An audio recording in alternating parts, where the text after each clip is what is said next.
I'm okay. I just smoked another to the face, yeah. She wanna stay. Singing to your bitch like I was Drake, yeah. Don't just try to tell me you love me. Can't keep it real if you really don't trust me. Come with a real, you hit in the front, so you get my meals. I'm gunning for the money in the bank. Come on with a dank, scrolling in the tank, rolling with the gang. You sit and I on the sideline tripping. I go to the hole with the rock like Pippin. Yeah. I'm okay. What up, though, everybody, and welcome back to the Woodward Heavyweights live on WoodwardSports.com. I am Spencer Raxter. He is Speak Easy. We got Chris Platty in the TD booth, and JB Smooth dropping some fire beats on the ones and twos. Make sure you like and share the stream. If you're listening on an audio platform like Spotify, Apple Podcasts, whatever it is, leave that 5-star review. 5 stars. And it's only right that I'm driving because I'm driving something clean nowadays. Pulling up in that new. So I got my car today. Bro. Shout out all the great people at Les Stanford, Chevrolet and Cadillac in Ferndale. Shout out Ryan Ermanni for hooking me up, Weston Stanford for walking me through it, and my guy Goran for inking the deal, man. I love this thing. I got a new 2023 Blazer. Got it on a lease. I'm probably gonna end up buying it out at the end because I love this thing. There she is, the black on black, sitting pretty. Pulling up at something. I love that thing, man. I'm telling you, I drove it, like, obviously back from Dearborn. Yeah. I drove it here. I drove it around a little bit. Me and my dad went to breakfast after I got it. It just drives so smooth. I fucking love that thing, man. I love it already.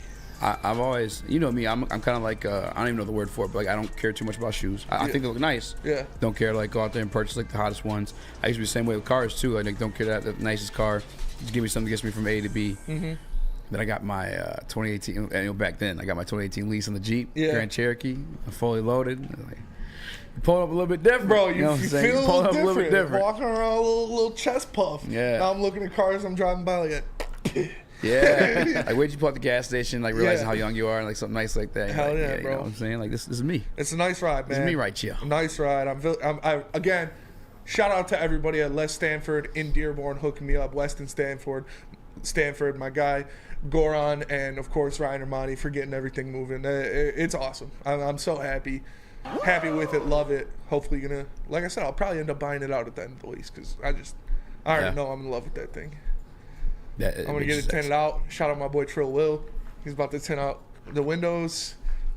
If the market relaxes a little bit, bro, you can just keep re-upping that bitch. Have something new every 3-4 years. Yeah, that's what I'm thinking. But it's only gonna be like 27 to buy out at the end of the lease. So 27 grand. Yeah. So it's nothing crazy. Like for a brand new car. We'll see though. We'll gonna see. I love it. I had to get first and foremost, man. Shout out to those guys. Les Stanford. They did me right. Finding new roads. All right. Now, we got a lot to talk about today. We got a lot to talk about today. We got Calvin Johnson in Lions practice. He was on Fox 2 today. We're going to hear what he has to say about Dan Campbell, about the Jamo situation, different things like that. Another quarterback list brought to you by our guys at PFF, but this time it's the top 5 quarterbacks from the NFC. And we got some Lions hate.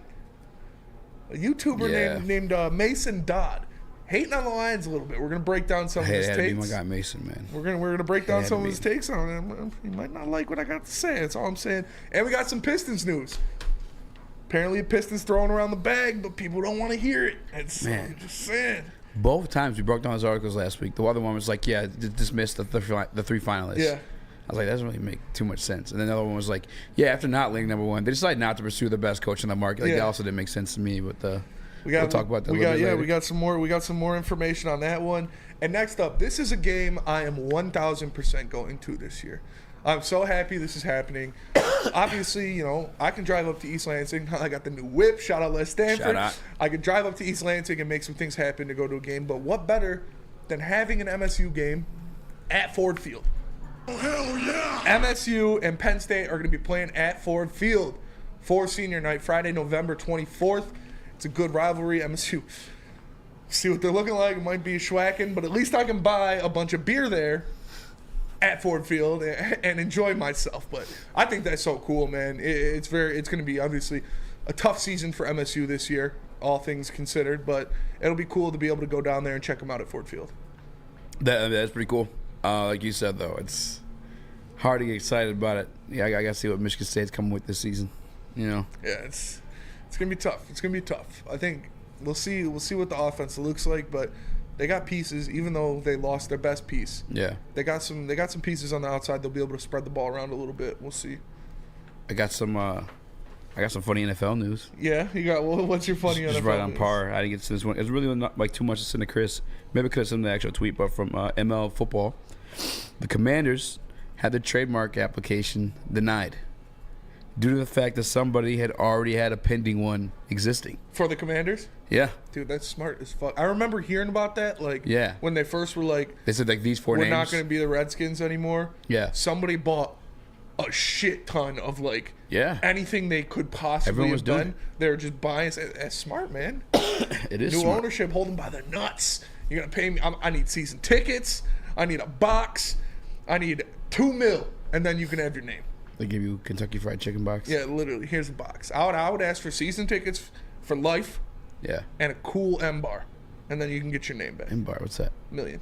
Oh, yeah. I know there's a thing. Yeah.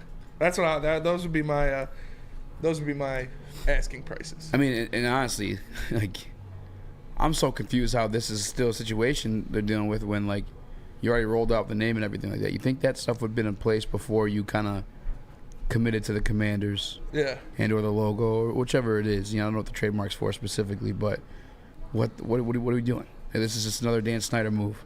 But luckily, he's no longer the owner of the team. Maybe things are looking up for them, but what a Commanders thing that happened. Yeah. Honestly. That's super Commanders. That is hilarious. But we got Uncle Neil Saw Feet in the Woodward Sports Chat says Valeni hates it, talking about the Ford Field game. Of course he does. Valeni hates everything. He's the most negative person on the planet. Yeah, he's an old man. And Christopher Charzon, sorry if I butchered your name, says ruined senior day, no home field. It's still home field. You don't think Michigan State fans are going to go to Detroit to watch? Like, it's still in the state of Michigan. Yeah. There's a lot of Michigan State fans in the Metro Detroit area. I understand the like ruined senior day. The seniors don't get to play there on their last game, but I think it's cool, man. Let them do it. I'm excited. It's cool for me because I'll tell you what, that drive to East Lansing, it's not bad, but it's a lot easier to drive downtown and go to Ford Field. And It's an hour and a half drive or a 15-minute drive. Like, can't you fit more humans in Ford Field? No. I think the woodshed has more seating. No way. Let me check on that. I mean, regardless, it's just a cool experience. Like, Yeah. As a state alumni myself, like that's a very cool experience to have those kids because a lot of those kids aren't going to the NFL. So for them to be able to play, like you got to imagine so many of them are hometown kids who grew up watching the Lions, loving the Lions, and they get a chance to play where the Lions play for one game. So Yeah. I think that's really dope. Regardless, MSU has more seating. MSU Stadium. Yeah, by Woodshed 10,000. about 10,000. Big Daddy in the Woodward Sports Chat has a good point. He says MSU can use it as a recruiting day for the local kids. And that's true, man. Not That's a how lot I'd of look at people that in the Metro Detroit area can't afford or have the means to go out and see Michigan State play, go out to East Lansing and experience that. But if you bring it to them, then that's something they can't deny. I'm sure there's going to be like schools or football teams that have sections or gifted sections to where their whole team's going to be there. Yeah. Like, I'm cool with it. And yeah, Rab, we're going to talk about that. It hurt my heart a little bit, but we're definitely going to talk about that. You want to talk about it now or no? No, let's talk about it. Do you want to talk about it now? I mean, we only got 4 minutes. Yeah, we only got 4 minutes. Yeah. Maybe we come back. We got to give it its due diligence. Let's do diligence. We'll talk about it first. All right. We'll talk about it first coming Done. after the first. It is like the freshest news. Yeah. It feels right. Easy, you got something Yeah. to show. I haven't seen these. I don't know Yeah, yesterday. what I'm about to see. You brought up a new segment you want to start doing. Just you throw up pictures and we make captions to them. Yeah. Everyone in the Woodward Sports Chat's allowed to play too. And Chris, if you do the photo first. with the tweet or without it, because I have it with the tweet. Go ahead and do it with the tweet. Okay. It don't matter. Actually, you want to real quick.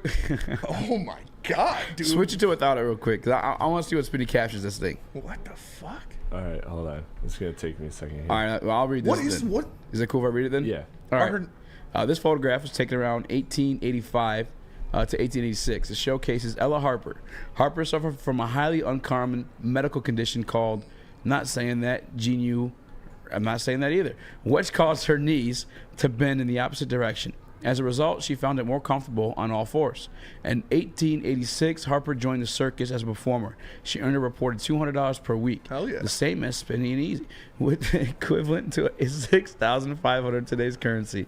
A bio card distributed to circuses included, and it was pretty much talking about her, why she walks like that. But yeah, Spinny. Bro. How to turn tables. Caption this photo, buddy. White girls really trying to be horses out here. Like, those horse girls are getting a little too wild. Also, like, you know, looks like some crazy doggy. That's all I'm saying.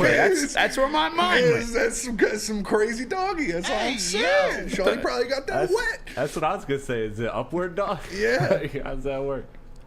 Throw that back up. I want to hear JB's just because yesterday Throw that ass in the he circle. was swinging and missing. Yeah, let's see this one. What do you got for that, JB? This is some exorcism conjuring shit right It here. does look like some I exorcist do not shit. even want to mess with this. This is what had to be done for the Lions to turn the season around last year. She looks like she's got a fatty. I'm not gonna lie. That's what I'm saying. That's fair. Kind of got the fatty for sure. Kind of got the fatty. Yeah, and if you are, assuming she's of age, I mean, she's like 100 or 200 years old. that's true. Is it easier for her, like from that, or like do you need the knees to like, you know what I'm saying? No, I feel like it'd be easier like that. Yeah. Cause then, yeah. Because really, you're kind of like just doing this with your knees. Yeah. Yeah, Well, it's easier. I don't know. It'd be more fun. I feel like just. Oh like, yeah, you try it out. Just like a new thing. Yeah. What do you got, Chris? Ryan's reaction goes, I could fix her. I can fix that. That's wild. What do you got, Chris? Oh, mine. I didn't know if you heard me. I said upward doggy. Upward doggy. Upward doggy. That's a good You one. gotta hit it at a different angle, you know. And then this one, JB, if you could leave the mics on for this one. This shit. Is the audio off for this video? Yeah, this. Yeah. Yeah, this one.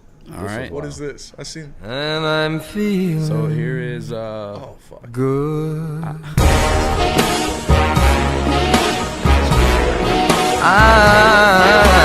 Does that count? You still get in trouble? Isn't it crazy, right? Chris, play again and pause like when she's like in her final form. Like in my final form. Like is this allowed? You know what I'm saying? Like it's All right, hold on. Let me 'Cause it is restart the impressive. video. you know what I'm saying? It's not like TikTok. Yeah, yeah, it's not Hard for plug nothing. there. Hard plug. hard plug. Shout out. Still going. Shout out. I know. I'm trying to find the original. I got so many photos from today. Trying to find the Oh, original that's video all right. file. Shout oh no, out I got TikTok. it. All right. I got it here. All right. And I'm feeling JB, good. That's insane. I mean, that shot right there looks Like like Kobe. But Right? some- Kobe but the with some- final shot. Kobe with is some no. eyelashes. Yeah. And a final shot, you can see. Final shot's a All right, no, one more? But yeah, this one. Go ahead, yeah. play a little bit and pause the final shot then. All right, got you. 1 second. Let me find that video again. Also, like I'm sure, like the light has a lot to do with Pause. the whole. It's like Asian Kobe. It does look like Asian Kobe. Hold on though. Is this allowed? The soy mama. The soy mama. I mean, that's not for me to decide. I mean, it's still, that is like by definition blackface. Literally. I mean, Yeah. JB? when you think of blackface, you think of some super racist shit, and she was obviously paying homage, but it's still blackface. What if someone's just starting out and they're starting out at their level, trying to get to where she's at? They're gonna fuck up. The final They'll form of look like, blackface. they'll look like Kramer when he fucking tans for too long. Well, JB, is this allowed? What are the rules of this one? Is this considered cosplay? Is that? No, Yeah, or- I mean, you could consider it cosplay for sure, but it's But like, where's she still going? blackface. though? Yeah, it's still blackface regardless. So It's I still don't think- blackface, so no. I don't think that's. You don't allowed, like it? No. No, it's too weird. Thumbs up, thumbs down, Down. thumbs down. All right, Yeah. easy. Chris, you did something like this in high school, I remember. I'm thinking.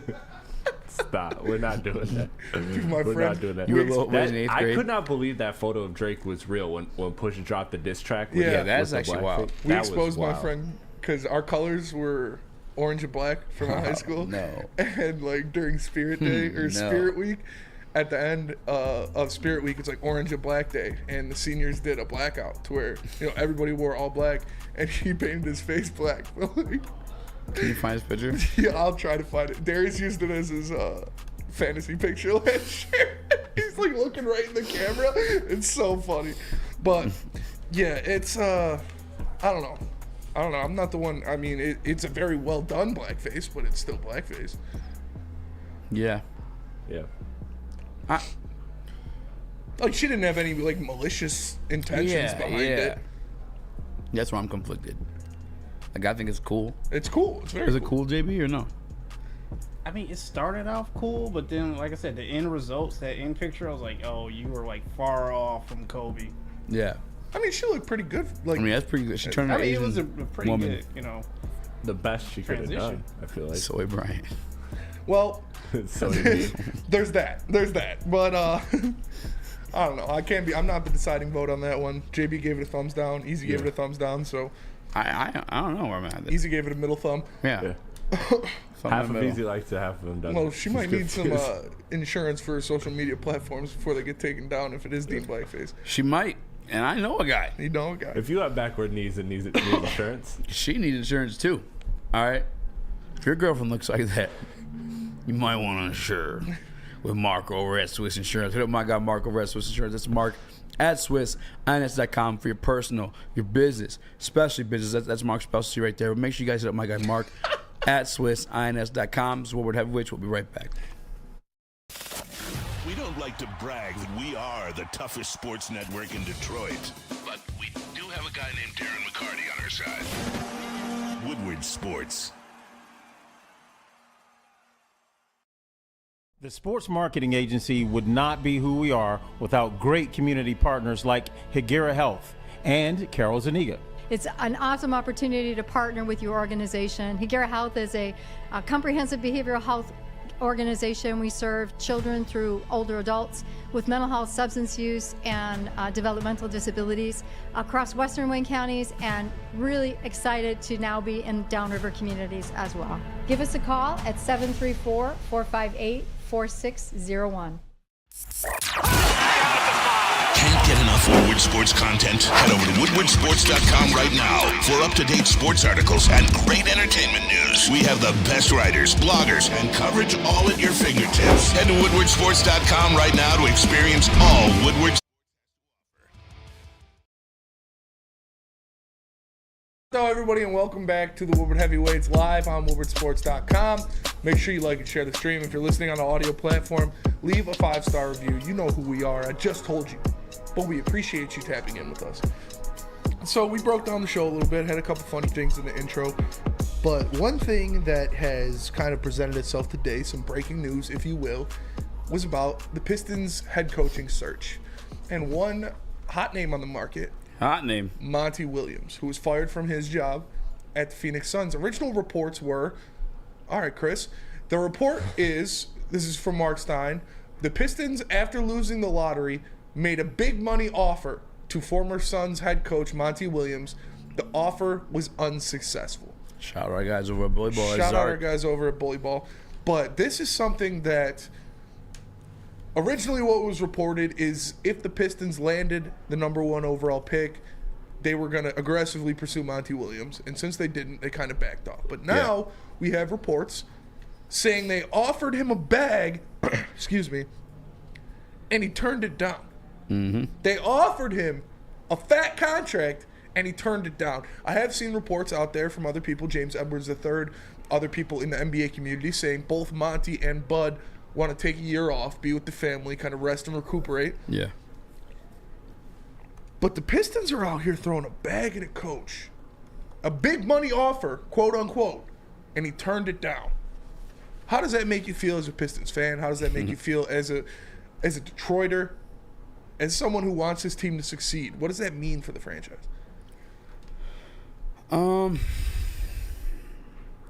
If I'm Monty, I have the guaranteed money from my Phoenix job previously. I'm right for the pick, and anytime I do decide to come back, I'd probably take a year off too. I mean, mentally, I personally feel like I'd be in a weird spot where, like, I mean, the Suns and that core outside of Chris Paul existed for a very long time. And nothing came of it. They were a joke. They were a laughing stock of the league. Mm-hmm. Monty was the guy that changed that tune. He changed that narrative. He's great with guards. Look, he took him to the fucking finals, bro. Like, I'd be a little upset. Yeah, especially in a season where, I traded for Kevin Durant. He got hurt after the trade. Then after, all right, I need these guys to mesh during the playoffs, which takes time regardless of who's coaching. And then you also had the injury to Chris Paul and DeAndre Ayton throughout the series. They lost to the Denver Nuggets, who, by the way, probably the favorites to win the NBA championship. You know, like, I love Ishbia. I'm a big Matt Ishbia fan. I ever since I worked at UWM, I thought he was one of the coolest people ever. Didn't know me at all.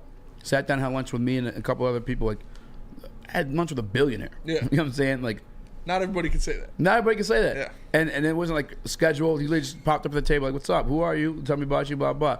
I left the company. My son was born. He's still sending a care package. Like, Ishbia's the guy. Yeah, that's dope. The shit he's doing though right now, I'm scratching my head. I've always thought highly of him, but like, because now you're seeing not beyond the Pistons conversation. You fired Monty, and now the conversation's going towards, like, I see Doc Rivers being floated around as like a possible candidate to land in Phoenix. Like, what the fuck? What? Yeah. But with the Monty thing, I'm not too butthurt about it. You can take it that way, but it's guaranteed bread.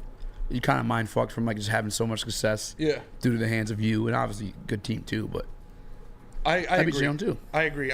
Chef Chris Smith made a good point in the Woodward Sports chat. Shout out, Chef. He says, "I'm okay with this. At least we tried." Yes. You can't accept it. Like, obviously it sucks that he said no and they threw a big bag at him. But at least they threw the bag at him. At least they dove into those waters and said, "Okay, you are the hottest coaching candidate available on the market. Take this fucking bag and come coach the Pistons."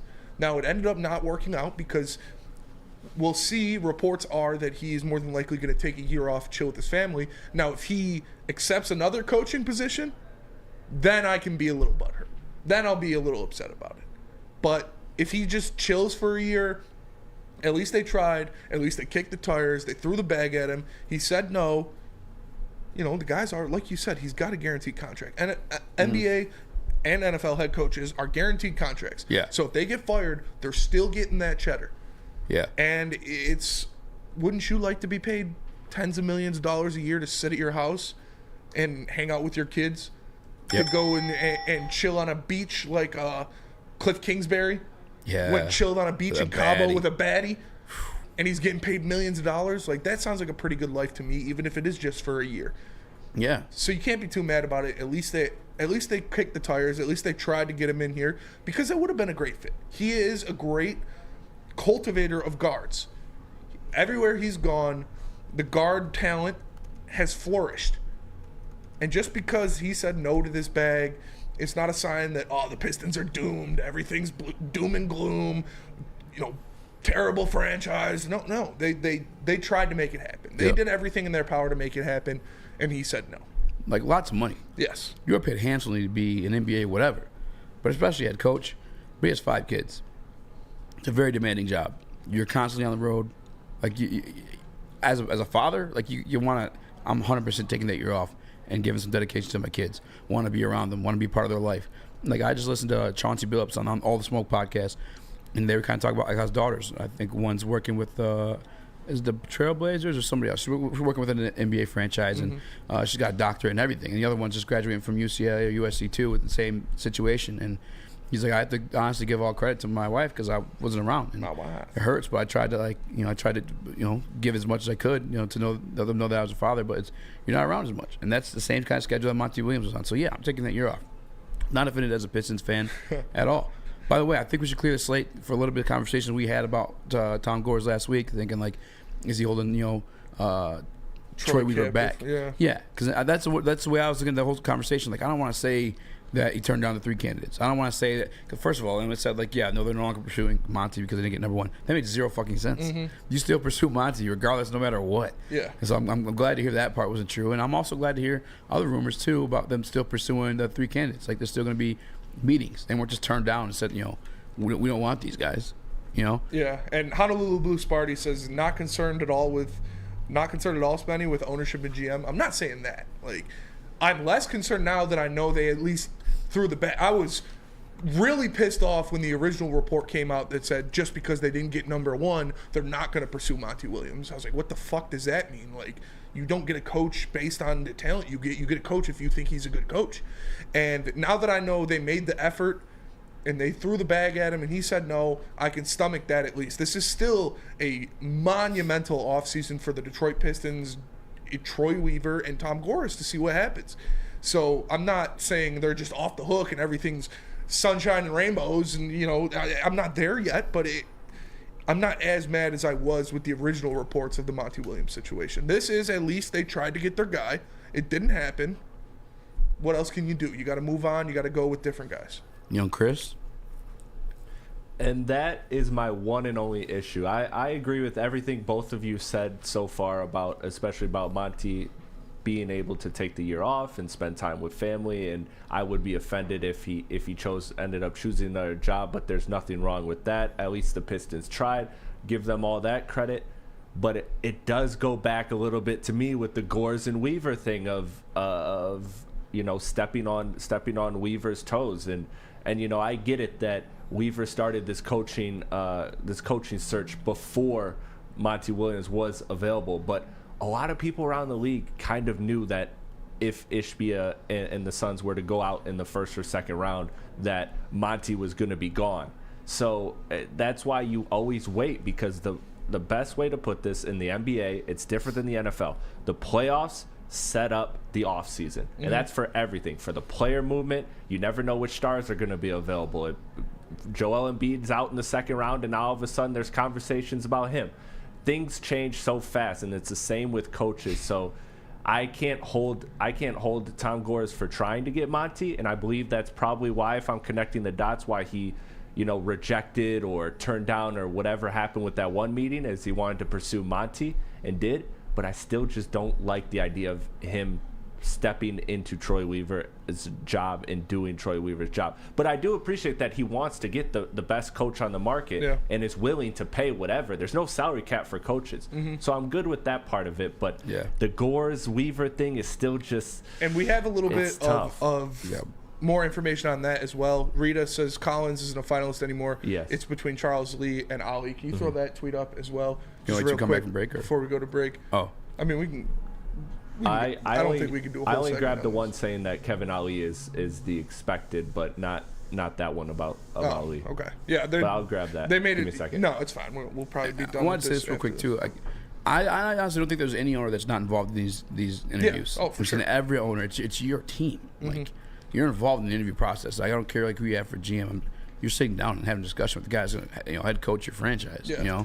But Rita's right. There were reports. A tweet was made from credible NBA sources. I can't remember exactly who it was, so I apologize. But it is between Kevin Ollie and Charles Lee right now, and they're coming in for more interviews to see what's going on. So it's assumed or also thought of by NBA sources that Troy Weaver favors Kevin Ollie. Before we go to break to that, if you're down for, we get back. Here's that report. By the way, it's through Mark Stein again. Yeah, shout out our guys at Bully Ball again, through Mark Stein. The belief in coaching circles around the NBA is the Pistons GM Troy Weaver favors Kevin Ollie to fill their coaching vacancy. And according to Pistons Powered's Aaron Kellerstrass, Detroit Pistons will aggressively seek trades for the 5th pick. I'm going to read that one out loud during the break. It's 9 hours ago. You want to talk about that after the break? I'm kind of curious, yeah. All right, we can talk about that. But first, let me tell you guys about Lady Jane's, because you can walk into any Lady Jane's for an award-winning haircut experience and automatically enter for your chance to win not one, but 2 vehicles, courtesy of Les Stanford Buick GMC in Ferndale. You can get one of those crispy-ass Blazers I got. Shout out Les Stanford. That's right, 2 cars, one for you and one for your wife, girlfriend, or best bud. Lady Jane's open 7 days a week. Walk in anytime. It's wicked awesome. Woodward Avenue, the first paved road in America. Woodward Sports, the first sports network born in Detroit and made for Detroit. It's a great day to get some Centron in your life. Okay. There it is. Centron, here we go. Gotta grab the cranberry. Oh wait, it's 2 for $4. Gotta double up with the classic as well. Centron World, baby. Centron, available at select Krogers, and if you want to know how, go to @CentronWorld.com. You get dope like me. You know what? Why wait?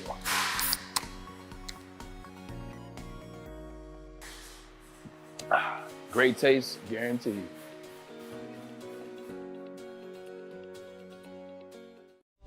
Since the dawn of moving people, Chevrolet has led the way.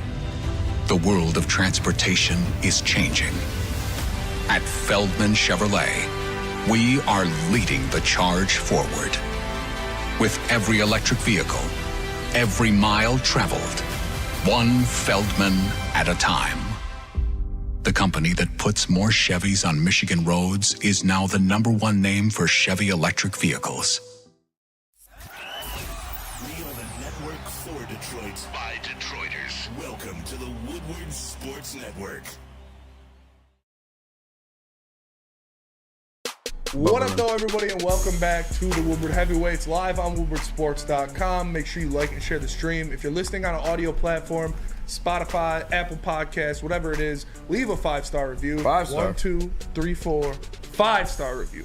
We appreciate you all for tapping in. I am Spencer Axter. He is Speak Easy. We got Chris Platty in the TD booth and JB Smooth on the 1s and 2s. So we just got done talking a little bit about the Pistons coaching situation and what's going on there. Obviously, they offered a bag to Monty Williams, but he refused. So it looks like it's down to Kevin Ollie or Charles Lee. Eazy, before break, said there was a report that the Pistons are actively shopping the #5 pick. And we saw a report from a noted NBA podcast called Above the Rim with sources.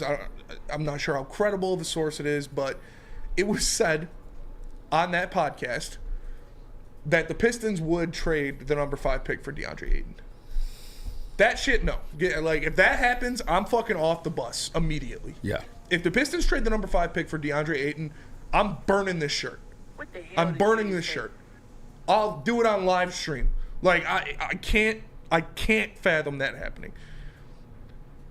That doesn't make sense to me. You already have Jalen Duren, who is better than DeAndre Ayton right now, and 3 other mid-bigs. You don't need another mid-big to throw into that clusterfuck of big dudes. Like, pause. That's St. Brazzers. Got a little excited. No, this is not something that the Pistons should think about. This is not something the Pistons should go for. You've talked about, we've talked about Detroit culture, Pistons culture. What's it built on? Grit, defense, hard work, all those kinds of things. DeAndre Ayton is the opposite of that. He is soft. He quit on his team twice. He has no work ethic. Like, that is not the piece you want to bring into Detroit. Already when we have this clusterfuck of big men, and Jalen Duren is already better than DeAndre Ayton right now. Right now. If you ask me who I'd rather have on my team in a win or go home situation at the 5 between DeAndre Ayton and Jalen Duren, I'm taking Jalen Duren 10 times out of 10. 7 days of the week and twice on Sunday. Like, this is blasphemous to me. John Jones of the Woodward Sports Chat says, if that's the case, I'm done with Weaver. I'm with you on that. If Troy Weaver makes this trade, I would be all the way out. All the way out. And I'm not talking about, oh, maybe he'll get it back. We'll see how this... No, I am out. I am off the ship. If they trade the #5 pick for DeAndre Ayton, that would be the dumbest thing I've ever heard of. You and I we did a whole list off the top of the dome. What should we rather do than sign and trade for DeAndre Ayton when it came to his free agency situation last year? One of them includes sitting through an entire WNBA season. Brother, no. Yes. Absolutely not. And you made the perfect point right in the beginning. Jalen Duren is kind of already offering you more. What DeAndre Ayton's going to offer you. I wouldn't say more just yet. Obviously, that's to come. I'm assuming it's to come. But, like, dude's fucking a young Dwight Howard. Yes. You know what I'm saying? Like, why would you make the move for a guy who's grossly overpaid for the production, not the show on the floor? Now, again, all due respect to the Above the Rim podcast, and even Pistons Powered. I'm talking about the Detroit Pistons aggressively pursuing a trade of #5 pick. We've had this discussion too. If you don't get #1, do you trade for a veteran? Yeah, because Detroit Weaver wants to get this thing on the road. That veteran piece is not DeAndre Ayton. No. In no form, like shape and form would that be the piece. If you're looking for a veteran, you're looking for a leader in the locker room. You're looking for a voice. I said it before too. Like, maybe the veteran's not necessarily a baller, but like a Udonis Haslem. You know what I'm saying? A guy's going to like get you on your shit and be like a... You're not trading 5 for a piece like that, though. You need to trade 5 for someone who's going to make a difference. No, I'm not saying trade. No, I'm not saying trade to 5 for fucking... I'm not saying, I'm not saying straight. Yeah. I just mean like just a locker room presence. No. Yeah, no. He needs to be a baller. I don't even know that the 5 situation's even a conversation like truly being had. Where that's coming from too is from a Pistons Powered article, stemming from a article in The Athletic from Kelly Iku. It says NBA Draft Combine was recently completed, and most of the news that came out of it was not about player measurements and or interviews, but about how many teams wanted to trade their picks. Let's face it, after the first pick, the draft is a complete crapshoot. So it makes sense for teams like Detroit and Houston, who are trying to pivot towards competing, to see what type of player they can get by trading their picks, since they already have rosters full of young talent. Now, if conversations are being leaked, because that's what happens in the NBA too, NFL. The Combine, that's what you go there for. That's the juicy news that comes out of there. Who's trading what pick? Who wants this guy? Who's willing to move up for that guy? What veteran piece is willing to get acquired by another team? Same situation going on in the NBA Combine, it seems like. But more specifically to the DeAndre Ayton thing, no. He's not the type of veteran that's going to stand there and be a leader in your locker room. He's not the type of player on a max contract who's going to be a guy worthy of a max contract, giving you max contract numbers. I'm not talking about dollar numbers. I'm talking about stats, pronto, all that shit. He doesn't offer any of that. Yeah. All due respect, DeAndre Ayton, as a big, on that type of deal, offers no value to a team like the Detroit Pistons. Absolutely. When you have Jalen Duren, and you just made another trade for fucking James Wiseman. And you also have Marvin Bagley chilling too. Yeah. Like, what are we doing? Bluegrass Wolverine in the Woodward Sports Chat put in a name that I like. There are two guys that I like. If this is true, if the Pistons are actively shopping number 5, and I know it's going to take more than 5. So the package that I'm thinking about would be 5, a first round next year, Bojan Bogdanovic, Isaiah Stewart, and maybe a couple seconds. He put in the chat Brandon Ingram. They're not trading. Brandon Ingram is a piece I like. They're not trading. Another piece I like, the number 1 piece I like that I would do that for, is a guy we've talked about before, is Mikal Bridges. Yeah. That's a guy you bring in. Yes. He is a former number 2 vote getter for Defensive Player of the Year. He was looking like a top 7 player in the NBA when he got to Brooklyn and was just absolutely balling. He is the definition of a 3-and-D guy and has star upside. Brooklyn is a shit show right now. They need to hit the reset button and trade everything. If you can get Mikal Bridges for 2 picks, 2 young players, or 2 first, 2 young players, and 3 seconds, or 40 second-round picks. I don't give a fuck about second-round picks. You do it. I ask for Mikal Bridges, and I see if they're looking at Ingram, because they might want to blow that up too. Because Zion, who knows if he's ever going to play a full season for his entire career. And that's why I don't think Brandon Ingram's like a true option. Like that's become like their guy. Not Zion Williamson. And all due respect to Zion. He can be, obviously, he comes back healthy and he's able to stay healthy, but that's not the situation. Chris, I know you want to speak on this before we got too far from the subject. Yeah, I mean, the DeAndre Ayton thing to me is stupid because do you want a more expensive, less productive Andre Drummond? Like, that's exactly what you're getting in DeAndre Way more Ayton. expensive. Way more expensive, way less productive. So, no thanks on that. But Ingram, I like Ingram as a player. I wouldn't necessarily like him on this team because although he is a shooter, he is not the greatest defender. And on top of that, he is also at best with the ball in his hands, and that's something obviously that we talked about with Cade and Ivy already, and that being a concern particularly of Eazy's already. So adding another ball dominant player on this team, I wouldn't necessarily be thrilled with where Mikal Bridges, although he dominated the ball, he's also spent a lot of time in Phoenix as the second or third option dribbling the ball and show that he can do that very, very well. So I think he's a more natural fit. But I don't think, for like you said with Ingram, the Zion insurance, I don't think he's available. And I don't think Mikal is available for anything less than the second pick. Like, I think if you're Brooklyn, you're in a situation where you want a star and you want to rebuild, you're going to do it around somebody that's a blue chip prospect, and 5 isn't getting you a blue chip prospect. Now, Cam Whitmore or whoever you may select at 5 may end up being a blue chip prospect, but the 5th pick itself is not a blue chip prospect, so I wouldn't expect that. That's why I've been saying, like, this team won 17 games. This team is young. I get it, you want to be good next year, but you should probably just draft the guy with the best upside if you're Detroit. Like, you're in a situation where you need to get good talent and assets, and yes, you want to win. Yes, last season was disappointing, but again, it's like you're already getting almost in some sense a free number 1 pick with Cade Cunningham coming back healthy. So you are going to have some improvement, Detroit, or at least you should, or else we riot. But at the end of the day, I think Detroit is in a position where they should not trade that 5th pick. I like a guy like Pascal, but I don't see that happening either. I just feel like at the end of the day, you're better off taking a high upside guy and then all of a sudden having 4 really good prospects to build around in Cade, Ivy, Duren, and this 5th pick if it pans out. That's the route I'm going. I'm going the route of the rookie too, because here's the reality of the situation. We kind of listed a couple vets that are still questionably on the market. We don't know if there's for sure on the market. unless the name is a bona fide superstar and or coming off of the tail end of a bona fide superstar career that can still offer you something, draft the player, because it's going to take you a year to get there anyway. I'm not talking about the playoffs. Now, some people... I mean, Mikal Bridges is still young, man. Mikal Bridges is still young, but are you giving up the 5th pick for Mikal Bridges? Yes. Yeah? Everything I said about drafting young, if Mikal Bridges is available for the 5th pick, you do that. I don't think he is. Yeah. I think right now Portland has to offer the 3rd pick plus more assets, plus Anthony Simons and picks. That's the kind of offer that Mikal is going for. If you want to get him for the 5th pick and even a future first, hell yeah. Do it every single day of the week.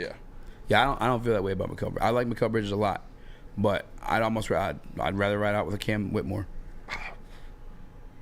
You're making the playoffs. Would you rather, though, if you're Detroit, talking about trading the pick, would you rather, if instead of trading for a veteran, would you rather trade up in the draft and go for a guy like Miller? Or, I know you guys don't like Scoot because of the fit. No, if I'm trading for an established piece. Yeah. I'm not trading up in the draft because you don't, like you even said, after the 1 pick, it's kind of a shit show of who goes where, who's really going to be that good, what pieces fit. Brandon Miller does have some question marks, although I think he's going to be a very good player. If I'm getting rid of assets, I'm going for an established guy who I know what I'm going to get for. And to the Whitmore Bridges thing, you don't think Whitmore has the ceiling of Mikal Bridges? I think he does, but I also think Mikal Bridges has the ceiling of Mikal Bridges, and he's already there proven. Like he was number 2 in Defensive Player of the Year voting 2 years ago. He was playing like a bona fide all-pro guy since he got to Brooklyn. He was averaging like 30, bro. He's only 26 years old. Yeah. Because the NBA is different than the NFL, in which like one player can dominate so much. So when you see a player and you know the actualized version of this player is a superstar, that is so much more valuable than a 5th or a 3rd pick, because although that guy projects to be that, you think it's superstar? I don't think it's superstar. I wouldn't say superstar. I'm not saying Mikal Bridges is a superstar, but I'm saying like in general, why you take the superstar over the draft capital in the NBA as opposed to the NFL is because one player can dominate the game so much, and when you see that person's a sure impact, you take that over the Cam Whitmores or whoever you like at 5 for the Pistons. So that's the route I think the Pistons should go. Build through the draft. The Warriors did it, and they were the best dynasty of the last 10 years. Yeah. So if you do it right, that's what happens. Steph getting hurt, the ankle issues was like a blessing. Talked a lot of shit. Yeah, but it was a blessing for that franchise. Yeah. I think it could be the same for the Pistons if Troy makes the right pick. We'll see. There's definitely a lot going into Mark this Jackson offseason. For 2 years. There's a lot going. Oh God, no. There's a lot going into this offseason, and we know that the Pistons need some wing defenders, some wing defense. But if you need to improve your defense, you can just call Guardian Alarms. Because Guardian Alarm offers you customized solutions from real experts.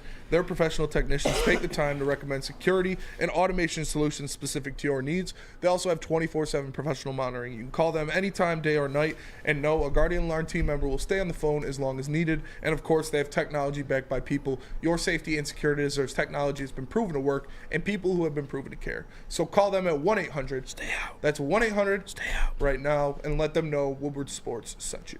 All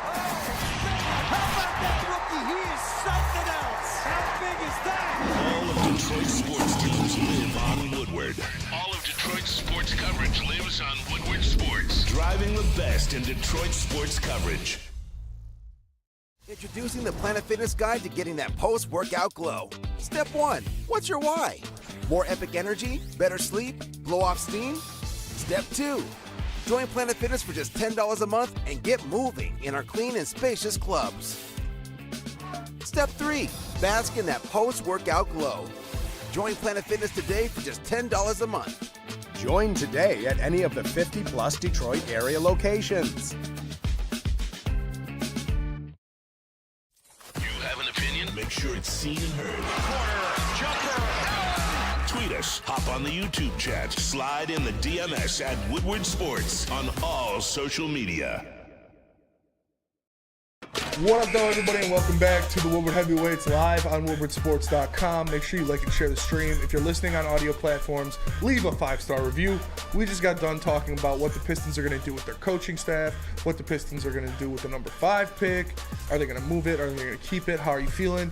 That's enough Pistons. We're going to get into some Lions news, and we do have a top 5 NFC quarterbacks list, but before we do that, I feel like we should do the Calvin stuff, because Calvin was around the Pistons today. He was around Detroit media today. He made a stop with our very own Ryan Ermanni on Fox 2. And he had a lot to say. Obviously, Calvin is a legendary receiver for the Detroit Lions. And obviously, the guy we want to be a legendary receiver for the Detroit Lions, Jameson Williams, has been dealing with some stuff and will start the season with a 6-game suspension. So our very own Ryan Ermanni asked Calvin Johnson what this means for Jameson Williams and how he can get through this. You went through adversity early in your career. You were 0-16. You had played through an injury in year 2. Yeah. Jameson Williams is a guy that's going through some adversity at the start of his career. What advice would you give to him as he embarks on year 2 here with the Lions? Yeah, I mean, we've seen the adversity that he's been through. We're here living it with him, and it's unfortunate, but adversity is going to come. It's always going to be adversity, when in anything that you do, even if things are just seemingly going right, there's always going to be some level of adversity, but it's really just how you interact with that adversity. How do you combat that adversity? Do you allow that adversity to, hold you down, or do you push up? Do you thrive? Do you stand back up? So this is all about getting back up. No matter how many times you get knocked down, you just got to keep on getting back up, and you'll find success. It's a great message. Imagine having that as a player. Having that support system in place. Having that big brother to lean on. Being Calvin fucking Johnson. A top 3 receiver in the history of the NFL. A top 2 player in the history of the Detroit Lions franchise. Having that to fall on as Jameson Williams when he's dealing with some hardship, some controversy in his career, must just be so exponential for his growth, for his coping process. This is something that goes kind of under the radar with bringing a guy like that back in the fold, with making right with Calvin Johnson, is what he can do for these young guys, especially receivers, especially high-drafted receivers. So I love it, man. Hopefully Jameson Williams heeds that advice. Hopefully Jameson Williams keeps working, keeps talking, keeps his head down, deals with the suspension, and comes out balling, because that's what we all want to see. Yeah, that's beautiful life advice from Calvin Johnson, in my opinion. Like, Calvin's the man. Dude. That's just how it goes, bro. Like, life sucks sometimes. Yeah. Like, it's gonna, dude. You had no car for what, 2-3 weeks? A month. But you gotta pursue. You gotta move through that shit. And now you're awarded with what? Badass car. Badass whip. And now you're feeling good, right? I'm feeling real good. Like, that's just how life goes. Yeah. D-Mac sits in this very same chair says almost fucking every day, or used to when I was TDing. The ebbs and flows. The ebbs and flows. Yeah. Oh, yeah. That's what it is. He's dealt with a lot in his life, too. A lot of controversy. Yeah. And like you said, too, like to hear those words coming from Calvin Johnson, not even just the words coming from Calvin Johnson, but just the support in itself for Jameson Williams. Like, I've already said this before, too. Like, I feel like the city of Detroit and Jameson Williams are already kind of off to a slippery slope. It feels like every single thing this kid does is just put under a magnifying glass. Yeah. Some people may look at us and say, you're the ones doing it, but like, no. We could say words, but they're completely taken out of context all the time. I had no issue with Jameson Williams giving those young kids money at all. I just like, love the kids. Be careful in Detroit. That's all I'm saying. Yeah. You know what I'm saying? But that's taken out of context. People want to take us as a side, like, against it, and it's just stupid, man. Like, let the kid work the way he's got to work through. You know, instead of speaking on shit we don't know about, this is for certain, and shit that's just not true. Like, we're just putting narratives on things that have yet to be proven. And that shit, like, bro was making bets from his car in the parking lot on fucking college basketball. Like, that's a whole nother topic. But yeah, it's Jameson Williams, man. He's I have full faith he's going to be a star. I have full faith that he is going to be an electric weapon in this league. Under the tutelage of a Calvin Johnson, with the scheming of a Ben Johnson, with the support and the backing of a Dan Campbell and a Brad Holmes, I have the utmost faith that he's going to come out of this. He's going to be just fine, and he is going to be the player that we all expect him to be. I mean, the support alone from Calvin Johnson. I mean, support's always just nice to have from any vet, from any NFL guy, any notable guy, but from Calvin fucking Johnson, bro. That's Megatron. That's the name associated with the best of all time. And I mean, I'm happy for Jim to have that. I hope he truly takes it to heart. And I hope he takes the words he had to say to heart, too. And not just that. Calvin Johnson at OTAs today, if I'm not mistaken, which is dope. Can you throw that up there, Chris? I mean, there's only 2-second video here, but quick dap up between him and Dan Campbell. You see it. It feels good. It feels good to finally see. Feels good. And we are. Hey, before people are ready to do it, we've been doing it. We've been giving Sheila her flowers. And this is something. I think the money situation has either gotten solved, or is in the process of getting solved, do like appearances or whatever needs to be done. But Calvin Johnson's back at the Detroit Lions training facility, seemingly with a better relationship. I think it's Mike Disner was the holdup in the last situation, if I'm not mistaken. But pay that man his money. Dead ass. Just pay him his money. I feel like something's got to be moving though for him to be having, showing up at OTAs and showing love. Sheila's getting it right, man. Yeah. Sheila's getting it right. She's righting the wrongs. She's instituting the sins of my father. Lions fans, the sins of her father, the sins of her mother, the sins of the people before her. She's righting the wrongs. She's making things happen. Obviously, we talked about how she's putting guys in jobs that deserve to be in those jobs, like Chris Spielman, like Brad Holmes, like Dan Campbell. So this is just another piece of the pie. Like it blows my fucking mind that the people before this institution, the people before what the Lions are now, were like, yeah, no, we're cool with not having Calvin Johnson be a part of the team over a couple $1 million. Like, what the fuck are you thinking? It is so beneficial to have a guy of that stature, a guy of that caliber, a player of that caliber, and just the man that he is. Yeah. Interacting with these young guys, coaching these young guys, talking to them, showing them, hey, I was 0-16. I was a guy that put up Hall of Fame numbers, and still we never accomplished the goals that I would have liked to accomplish in my career. Beyond that, just see how the organization is going to treat you for all you put up for the organization. Do I want you to be? Do I want to be great for an organization that's going to treat me like did Calvin Johnson? A guy who's arguably one of the great. I mean, he is one of the greatest of all time to play the position and just kind of like shit it on the way out the door. Yeah. Like, that's a bad sign. That's a bad look. It doesn't happen. Not just for the guys that exist in your team that you drafted, guys that want to sign here. So fixing that, I think the optics of it is something that needed to be done. It made no sense. Like, the $1 million, the principle of it is just, it's gross, man. Like, I've said this millions and millions of times. Before I was even on the freaking stage, back when I was in my basement, the Ford family and the Lions organization will make millions of dollars off Calvin Johnson's name. Oh, yeah, easily. Even after he's left this earth.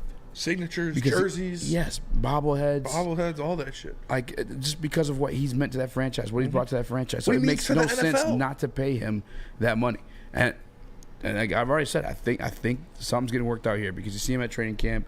I hear more positive things spoken about when it comes to the situation. And I mean, we're going to see. But regardless, it's dope to have Calvin back. It's always dope to have Calvin back. You need guys like that, especially with what you're trying to build, especially how you're trying to build it with these young guys. You're bringing in a bunch of guys. You traded up with a division rival to get this potential superstar receiver. And having a guy that was a superstar receiver, that was a top 3 receiver in the history of football, that was one of the best players and best men your franchise has ever produced.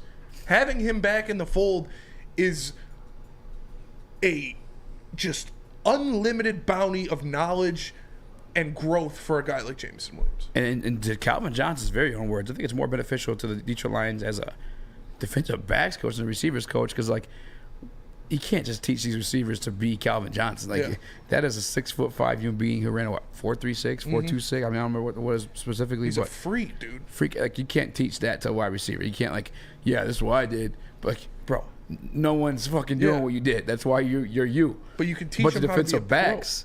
Being a pro, take care of your body. That's number one. They all say that. But defensive backs, somehow, I always knew defensive back was going to do this when I did that. You know what I'm saying? He said this on Richard Sherman's podcast. Like, there's your value to me. If you're bringing him on as a coach, that's what I want to see him working on. I mean, same way that, granted, fired and then won games afterward, but Aubrey Pleasant used to be the passing game coordinator because he saw the game from a different angle for the Detroit Lions. Like, I'm not saying passing game coordinator, but I'm saying for the defensive backfield, having a Calvin back there to kind of like, hey, this was a telltale sign a defender was doing this. Or I fucking hated when defenders did this to me. You know what I'm saying? Like, shit like that, money. Yeah. Because he's literally seen every single coverage there is. The best teacher is experience. And this There's brand new coverage made for Calvin Johnson. He's seen it all. Yeah, you got 2 men face up at you at the goal line. Yeah. Like, I haven't seen that in the NFL ever since. People talk about DK Metcalf, Minitron, Chase Claypool, Mapletron. Nobody's getting that kind of fucking respect. He had 2 dudes face up with him on the goal line. Like, he was a freak of nature, a pleasure to watch. I'm happy he's back in the fold of the Detroit Lions, man, and I just hope this relationship continues to be cultivated and we see more and more of Calvin Johnson mentoring these young guys. It would be great for all parties involved. And it would be a big step forward. And if you want a big step for lunch, you can just go to Big Boy. Because Strawberry Fest is back at Big Boy. Try classic breakfast items like strawberry hotcakes or the mouth-watering red velvet waffle. If you're not feeling breakfast, try the strawberry bacon chicken wrap or cool off with the refreshing summer splash salad. And don't forget to grab dessert, including their very delicious classic strawberry pie, deep-fried vanilla Oreos, or strawberry hot fudge cake, and more at Big Boy. Love Woodward Sports? Love wearing clothes? Then you should be wearing Woodward Sports clothes. Check out our full line of merch at woodwardsports.com. Just click on shop. We have all your favorite designs, like Dan Campbell kneecaps, Woodward golf, and of course, our own logoed out merchandise. Men, women, infants, kids all love Woodward Sports. Impress your friends. Impress your boss. Impress your dog. Buy Woodward Sports merch today. Walk into any Lady Jane's Haircuts for Men for an award-winning haircut experience and automatically enter for your chance to win not one, but 2 vehicles of your choice, courtesy of Les Stanford Buick GMC of Ferndale. That's right, 2 cars, one for you, one for your wife, your girlfriend, or your best bud. Lady Jane's Haircuts for Men, open 7 days a week. Walk in anytime, sign in, sit down, watch your favorite team play, and before you know it, your hair will be game ready. Let one of our talented, award-winning stylists make you look handsome and clean. Lady Jane's Haircuts for Men. It's wicked awesome. We don't like to brag that we are the toughest sports network in Detroit, but we do have a guy named Darren McCarty on our side. Woodward Sports. What up, though, everybody, and welcome back to the Woodward Heavyweights live on woodwardsports.com. Make sure you like and share the stream. If you're listening on an audio platform, leave a 5-star review. For the man to my left, the one and only Speakeasy, Chris Platty in the TD booth, JB Smooth on the 1s and 2s. I am Spencer Raxter, and we are the Woodward Heavyweights. We just got done talking about the Detroit Lions kind of mending fences with Calvin Johnson and how good that is for the franchise, how good that is for the city and for the team. Now it's time to flip that script and address the hate. Address the haters. Address the people talking shit. Because it's kind of pissing me off, honestly, a little bit. YouTuber Mason Dodd. He's got a big following. Yeah. He's got a lot of influence in the NFL community. Fantasy Flock. Fantasy Flock does a lot. He's a beast, dude. Kid goes live fucking like hours on. I think he did a 24-hour live stream last year. Oh, yeah. He's very good at his job. He's very good at his job. There's a lot of great content. But he's been talking some mad shit about the Lions. And it's starting to get to me. Not going to lie. Kind of pissing me off. Chris, can you throw up his quarterback rankings first? Oh, you want those first? To be fair, can I offer some context to these? He's a fantasy football creator. Like the rankings could be based off fantasy football values. Don't care. Throw it up, Chris. All right. This is Mason Dodd's quarterback rankings. No, not that one. That's you're grounded. Okay. No, you're grounded. All right, so we don't have the graphic I have the for tweet, it, though. But Mason Dodd had a couple quarterback rankings, and there were some surprising ones. It's a tier one. Notably, quarterback tiers. Justin Fields being above Trevor Lawrence in the tiers. Yeah. Trevor Lawrence is pretty low on that list.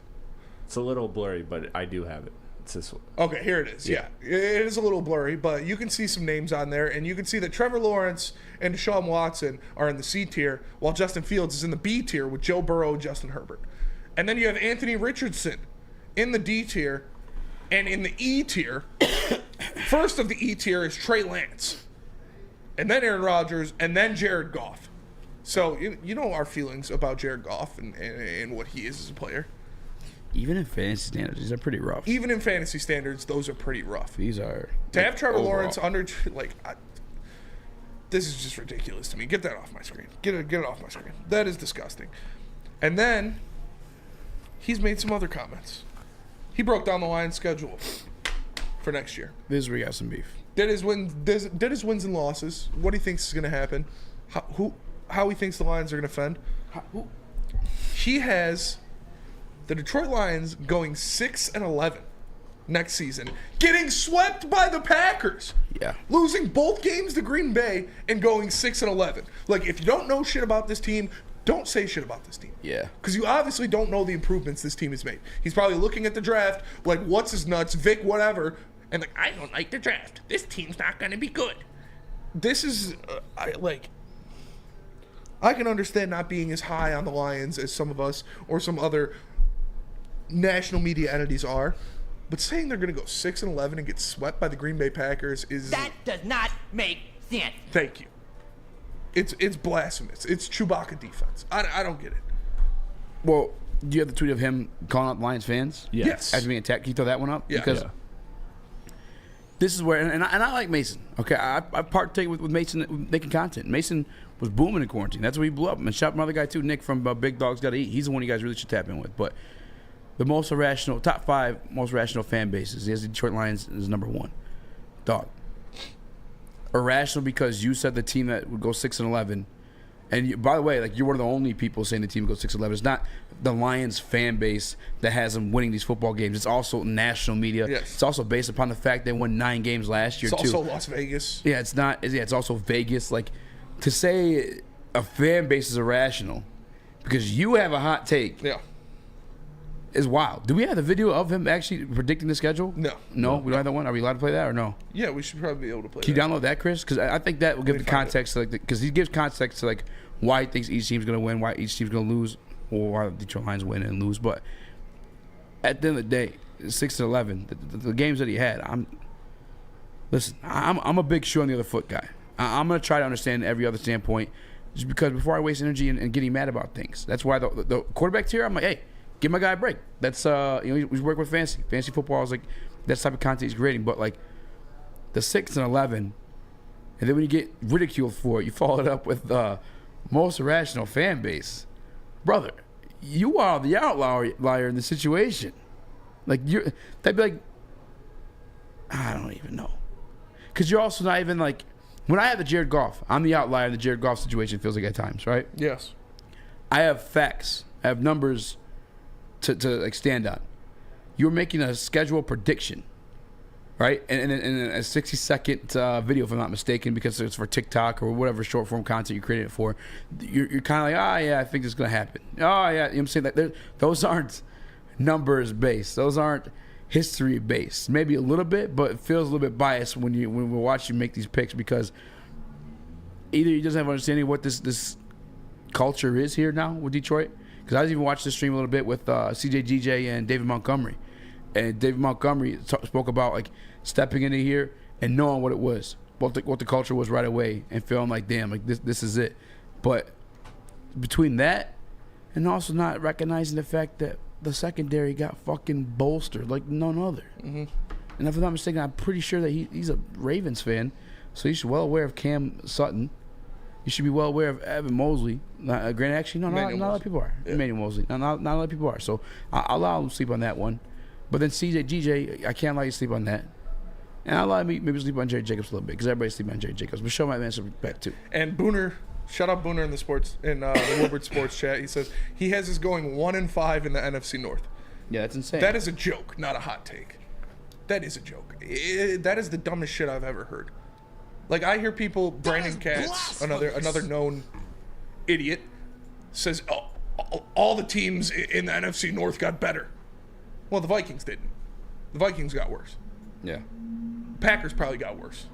Who did they add versus losing Aaron Rodgers? And on top of that, the Lions got better too, and they were 5-1 last year. I would say the Lions got better, got more better, got betterer than the rest of the teams. Like, they made the most improvements, and they were 5-1 last year. Do we have that video? Yeah, we do. Yeah, Chris, throw this up. This is him breaking down the Lions schedule. The Lions just had their schedule drop, and I'm not going to lie to you, it doesn't look good. Let's go into this week 1 against the Chiefs. It's the Chiefs. Don't argue with this. You have Seahawks week 2. I'm going to take Seattle as well here. Now, I think you get the first win week 3 against the Falcons, but then going to Lambeau, give me the Packers. I'll take the Lions over the Panthers. I'll take the Lions as well over the Bucks. But then at Baltimore, give me the Ravens. Against Raiders, should be close. I'll take the Lions there. Chargers, give me Justin Herbert. Against the Bears, give me the Lions will be at home. Give me the Packers again, though. Then Saints. Honestly, I'll probably take the Saints. Then at Chicago, I'm going to take the Bears. Denver, I will take the Lions. But then the final 3 weeks, I think you get 3 straight L's from the Detroit Lions, leading to a fan base that is just yet again in misery. This guy's got us getting swept by the Packers and the Vikings. And losing one to the Bears. He absolutely does not know what the fuck he's talking about when it comes to Lions football. That's what I'm saying. Like, without Liar, absolutely nothing. I'm going to go off, so I've come with numbers. He just took 3 games there. He was like, yeah, they're going to lose these 3. What? Yeah, I see 3 in a row at the end of the season. Yeah, for what? What? Like, I don't know. Again, I'm not trying to go too hard on my guy. I want to have him on the show. I want to have. I'd love to have him on I want to have a conversation. I'd love to educate him on what's going on in here in Detroit with the Detroit Lions because I don't think he knows. I don't think he's aware. I'd love to have him on the show and ask him why he thinks the Lions are a worse team than they were last year. I don't think he's aware of the culture that Dan Campbell and Calvin Johnson are talking about in this clip that we got. Chris, you want to throw that ting up right there? Unless you download it. Yeah, I got it. Let's do it. How do you characterize it? Yes, I would say the same. We have had more and more frequent discussions, speaking a lot with not just Mike Disner over there, even more people are coming into the fold, being able to talk to the coaches and whatnot. It's very cool. You know, I'm a fan of the game, I'm a fan of Dan, I'm a fan of the coaching staff that he has over there because I know how much the team will learn from that, will glean from that. So, you know, this is very exciting the way they ended last year. It's very exciting the way how they're going into this year because, you know, that the way they ended just gives them all the momentum they need for this year, and they're looking good in our division. So that's just more. That's just more on top of it. Just more. But yeah, of Calvin Johnson, who's been in some shit cultures in Detroit. Yes, he's in a good one with Jim Caldwell in that situation. That was a good culture. That was a good locker room. But he's been on bad sides of it as well. Yeah. And him speaking to that makes you know it's real. Like that's when I talk to Lindsey about basketball players. Like Lindsey Hunter, when I talk to him about basketball players and who I think is going to be good, and he like backs me on that. He's like, "Yeah, why do you like them?" I'm like, "Oh, they, you know, the shot making, the way they create space." He's like, "Yeah, that's what I saw about them too." I'm like, "All right, I know a little bit what I'm talking about. Makes me feel good." With Calvin doubling down on that, like he's been in those locker rooms. He knows what a bad culture looks like. Yeah. So, Chris. I mean, let's just call it what it is. And this is clickbait to me. This is 100% clickbait because no team has been talked about more. And I know this is going to sound homerish coming from Woodward Sports here, but the Detroit Lions have been the most talked about NFL team. You're seeing it with Vegas. That's where the money's going. You're seeing Mina Kimes and all these national pundits who know the NFL talking about the Lions and how excited they are. And so this is the way to stand out. Go against the Lions, bash the Lions, doubt the Lions, say it's the same old Lions. All of these things are just, when you're the most talked about team and you have the adverse opinion, you're going to get clicks, you're going to get attention. And not that this guy needs it, but I think clearly that's what he's looking at because there is no logic there. You watch that video of him breaking all those games down. He's not breaking them down. He's just saying, I think. He's not giving any context, any reasons why. So, you know, you got to just call it clickbait. It is what it is. I agree with that. You can't soberly look at what the Lions did in the offseason, the improvements they made, how they finished the season last year and how they played in the NFC North for the entirety of last year and say they're going to go 1-5 in the NFC North next year. I understand a loss against the Chiefs. I'm not going to argue you on that. I can understand you saying they're going to lose to the Seahawks. I can understand that. The Chargers, the Ravens, yeah, you can argue that. But going 1-5 in the North after what they did last year and how much better they got is just fucking lunacy. Or it's just for clicks.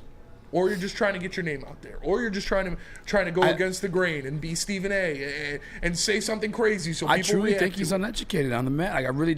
I don't think he knows. I don't think he knows shit about Emmanuel Mosley. I don't think he knows shit about. I don't know how you don't know shit about CJ DJ. Like I really just think he just going with what's easy to say. I mean, the Lions have been low-hanging fruit for the better our almost entire lives. Yes. You know what I'm saying? Like aside from like 4 years. Yeah, and it's a nice way of saying like you sound like a dumbass because you do. You know what I'm saying? It's not an educated prediction. You know what I'm saying? Again, being an outlier of the Jared Goff stuff, at least there's numbers there. Being an outlier against the Detroit Lions having a successful season next year, give me something. Not like, I got them losing these 3. Like, bro, they lost 1 division game last year. Yeah. They swept both the Packers. And the Bears. Yeah. And damn could have swept the Vikings as well. Yeah. I said 5 times there. Damn well could have well. You know what I'm saying? Wellity well. Mm-hmm. Well. Yeah, so Mason Dodd, come on the show.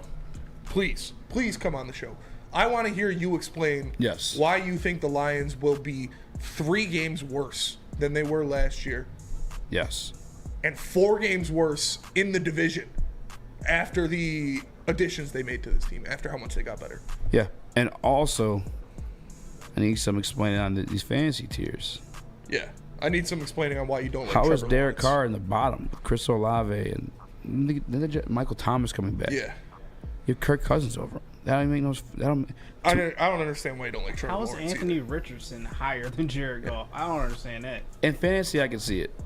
'Cause in fantasy, can't Justin see Fields was a bad quarterback last year, right? But in fantasy, Justin Fields was a damn good quarterback that year. Yeah. But a still, rookie QB ahead of Jared Goff. A rookie QB. In fantasy, yeah. I mean, shit, he's going to be running. 12%. Yeah, but what weapons do they have? I mean, they got Michael Pittman. But What weapons did Fields have last year? You give him that his excuse? legs. Yeah, that's true. Yeah. Anthony's got his legs? He's got his legs, too. That's for sure. But the disrespect for Trevor Lawrence in that list is what pissed me off. Oh, yeah. Trevor Lawrence is going to be a fucking dog next What do year. they call it when you have like the receiver and the quarterback duo? I don't know. A stack. Stack. Yeah. My Calvin Kirk. Ridley, Trevor Lawrence stack would be. Oh, Calvin Ridley's a nice one to invest in too. Yeah, my Lawrence and Kirk stack was nasty. Yeah. Oh, Shit yeah. carried me, and I traded it for fucking Deshaun Watson and Amari Cooper stack. Yeah. Not worth it. But he still won. Yeah. Still won. Still won. Amari Cooper's a dog in fantasy every fucking He year. is every year. Don't matter who the fuck quarterback Yeah, is. he gets 10 catches a game every game. But let me tell you guys about SMA, and we'll be right back, because SMA, or the Sports Marketing Agency, helps spread awareness about mental health and substance abuse. Their new podcast, This is the S Word, helps fight the stigma about seeking help. So if you or someone you know is struggling, head to thesportsma.com and get the help you deserve. You hear that, Mason Dodd?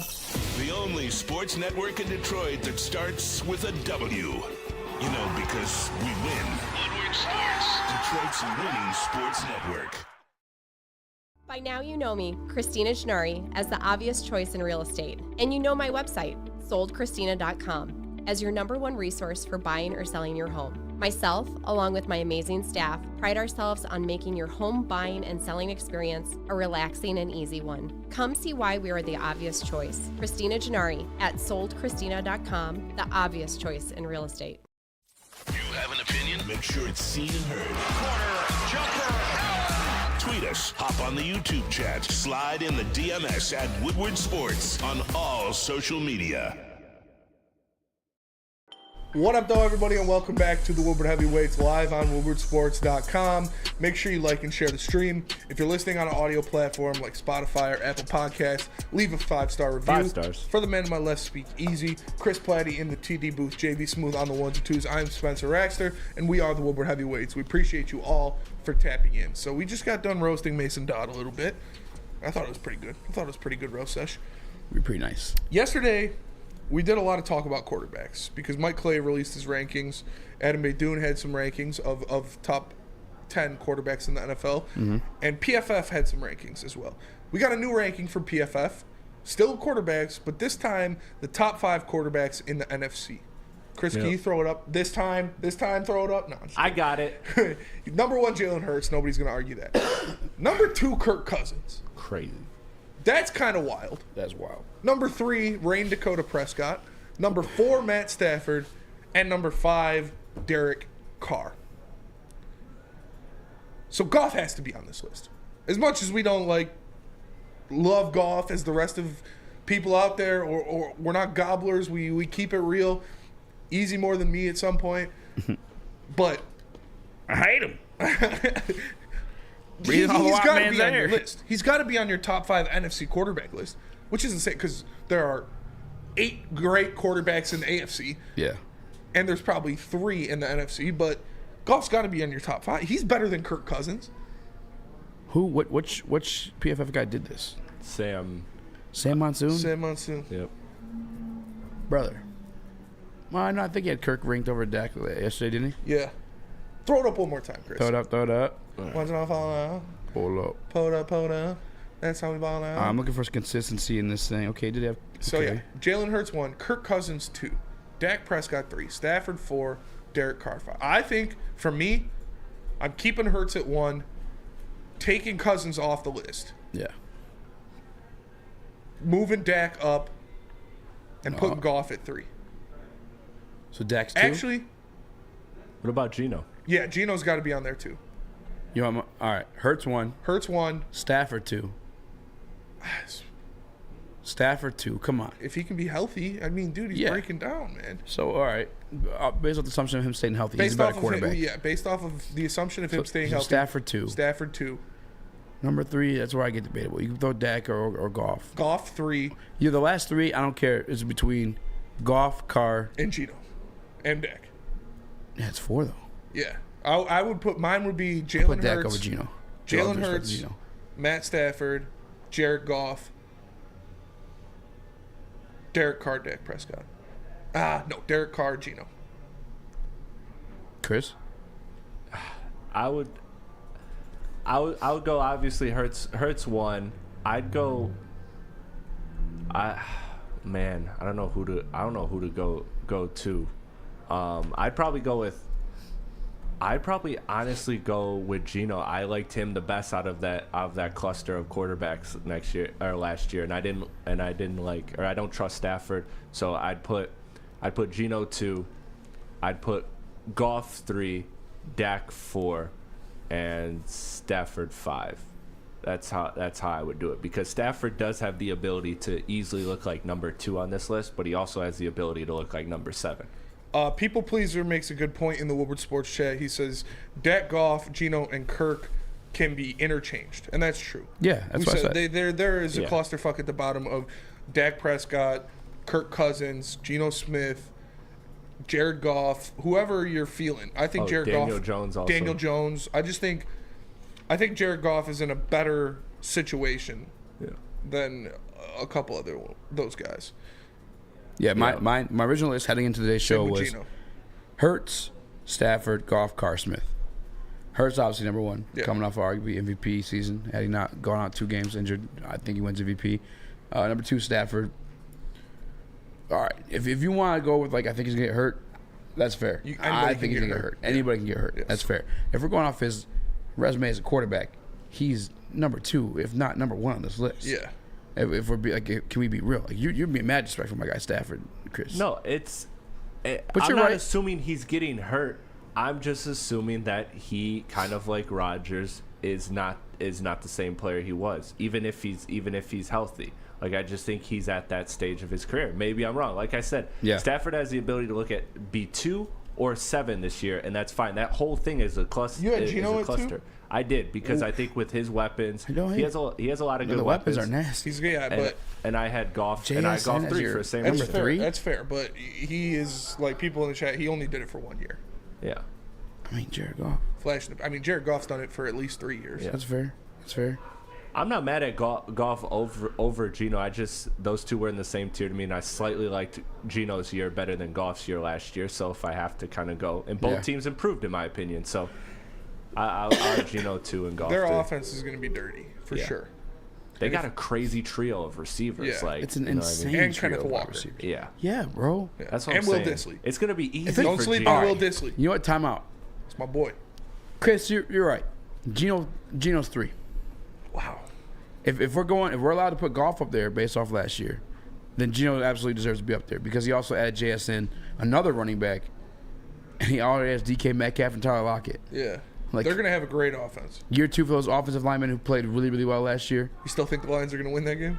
Number 2, week 2? Yeah. It's going to be tough. I've been saying it's tough. It's going to be a tough game for sure. Yeah, like that, logically, when my man started off his video and he had 2 losses, I'm like, okay, that's like... It's not, Yeah, it's not crazy. When we got to Green Bay, he was like, lost.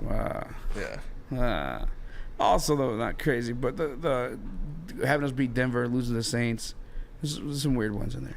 Just some weird ones in there. But, no, dude, if we're allowed to put Goff in top 5, then Gino deserves just as much credit. He had a great season, and the offense got better. This predictions for next year, Gino's top 5, bro. Yeah. For sure. So I'm Jalen Hurts, Stafford, Gino, Goff, Carr. You're putting Carr over Prescott, and okay. I don't know how Dak's offense is going to look next year, man. Losing Kellen Moore it's a big hit. Different offensive coordinator. You also have the fact that Tony Pollard's starting off the season hurt. No more Zeke. You have Deuce Vaughn.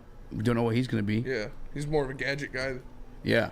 So, and the run game was a big part of what the Cowboys did, if I'm not mistaken. So, And CeeDee Lamb, as talented as he is, not consistent at all. Dalton Schultz was one of his favorite targets over the past couple of years. They don't have Dalton Schultz anymore. They've got good tight ends behind him, but they added Brandon Cooks, which is going to help. Like I said, Brandon Cooks is a 1,000-yard guy wherever he goes, but I don't know what the Cowboys' offense is going to look. It doesn't have as much weapons as Detroit, Seattle, or New Orleans. Flat out. What? Dallas. They don't have as much. Definitely not. Seattle probably has the most weapons in the outside of Philly in the division. Yeah, I mean, you look at the season. Who was the backup quarterback they started the season with last year? Cooper Rush. Cooper Rush, thank you. The defense helped carry a lot of that situation, right? I mean, Dallas is a dominant They're still defense. going to have a dominant defense. I think that's part of Dallas' success. Now, I think more highly of Dak Prescott than a lot of people here at the network do. I saw some dog in him in that 49ers game. He's hit or miss, man. He really is. But consistently kind of hitting. You know, he's at least good. Chico G, they drafted So maybe I should put Prescott over Carr. 4th-round rookie tight end. Just because he went to Michigan, he's going to be a difference maker. Who? The other tight ends they have on the roster are better than him. Fuck. Luke Schoonemaker. Pound for pound, would you rather have Carr or Prescott? Carr. Yeah? Yeah. JB? You're like Madden franchise moding it. Between Carr and Prescott? Yeah. I might go with Dak on that one. What's your list? What's your top 5 for the NFC? Hurts 1. Of course. I don't know. Eazy, you're swaying me a little bit with the Geno, so I might have to put Geno at 2 now. Jared Goff at 3. Not crazy. Derek Carr and then Dak. I'm not as high on Dak as everyone else is, but not to say that he's not a terrible quarterback. But just as you said, I don't know what he's going to do in this offense come this season. Like, you've lost a lot of good pieces, and you're already starting Tony Pollard on the injured list. So it's like, how are you going to piece this season together game by game? Paul Thomas said you guys are forgetting Kyler Murray. No, Kyler's going to be out for a majority of the season. Yeah, plus, it could have been Cliff Kingsbury's offense that got figured out, or Kyler that got figured out, but. And I don't like 5'2" quarterbacks. What? I don't care. What? Bryce Young. What are you gonna say, Chris? Oh, nothing. I'm just laughing at Bryce Young, and as soon as he said short quarterbacks, I thought of Bryce Young at the draft combine wearing lips around a bunch of other grown men. Not a good look. That was crazy. Oh, it's interesting. Yeah. Interesting. There's going to be competition, man. Obviously the deepest well of quarterbacks resides in the AFC. Nobody's going to question that. Yeah. But that I don't want to say mid-off, but that battle it's mid-off. The mid-off between these motherfuckers having a mid-off. They're having a mid-off between Geno, Goff, Cousins, Dak, Daniel Jones. Because that's even Derek Carr. If you had Daniel Jones in top 5, I wouldn't be mad. Those are all guys. Yeah, you could put any of them, and you have a solid argument to why they should be there. Yeah. And another place you should be is Randy Wise. If you guys want to just watch some celebrities play golf, if you want to golf with the celebrities, Randy Wise Auto's where you need to be. You want to be with Braylon, you want to be with D-Mac, head over to Randy Wise Auto. Stop in at any Randy Wise dealership for your chance to play golf like a celebrity. There's VIP transportation, free golf to one of Michigan's best tracks, and a tasty steak dinner after. Compliments of Fairway Packing Company. Gee Louise. Make a wise decision and get to Randy Wise today for your chance to win. Love Woodward Sports? Love wearing clothes? Then you should be wearing Woodward Sports clothes. Check out our full line of merch at woodwardsports.com. Just click on shop. We have all your favorite designs, like Dan Campbell kneecaps, Woodward golf, and of course, our own logoed out merchandise. Men, women, infants, kids, all love Woodward Sports. Impress your friends. Impress your boss. Impress your dog. Buy Woodward Sports merch today.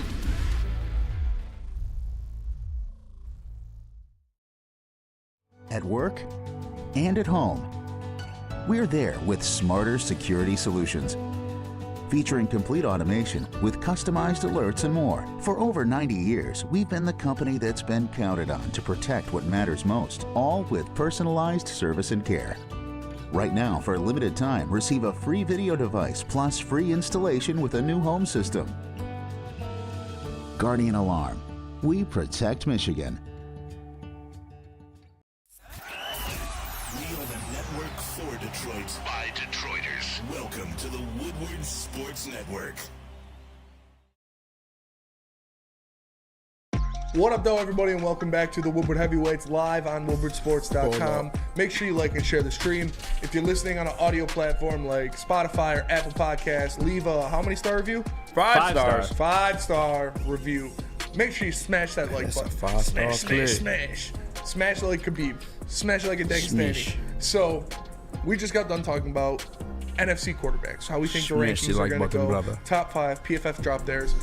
I want to pivot back to the Lions for a little bit because this is something I've seen that I ain't always time on it's kind of blowing my mind a little. Yeah, I'd rather jump into the fucking round of the league. What do you? Brian McManus. Yeah, what are we doing?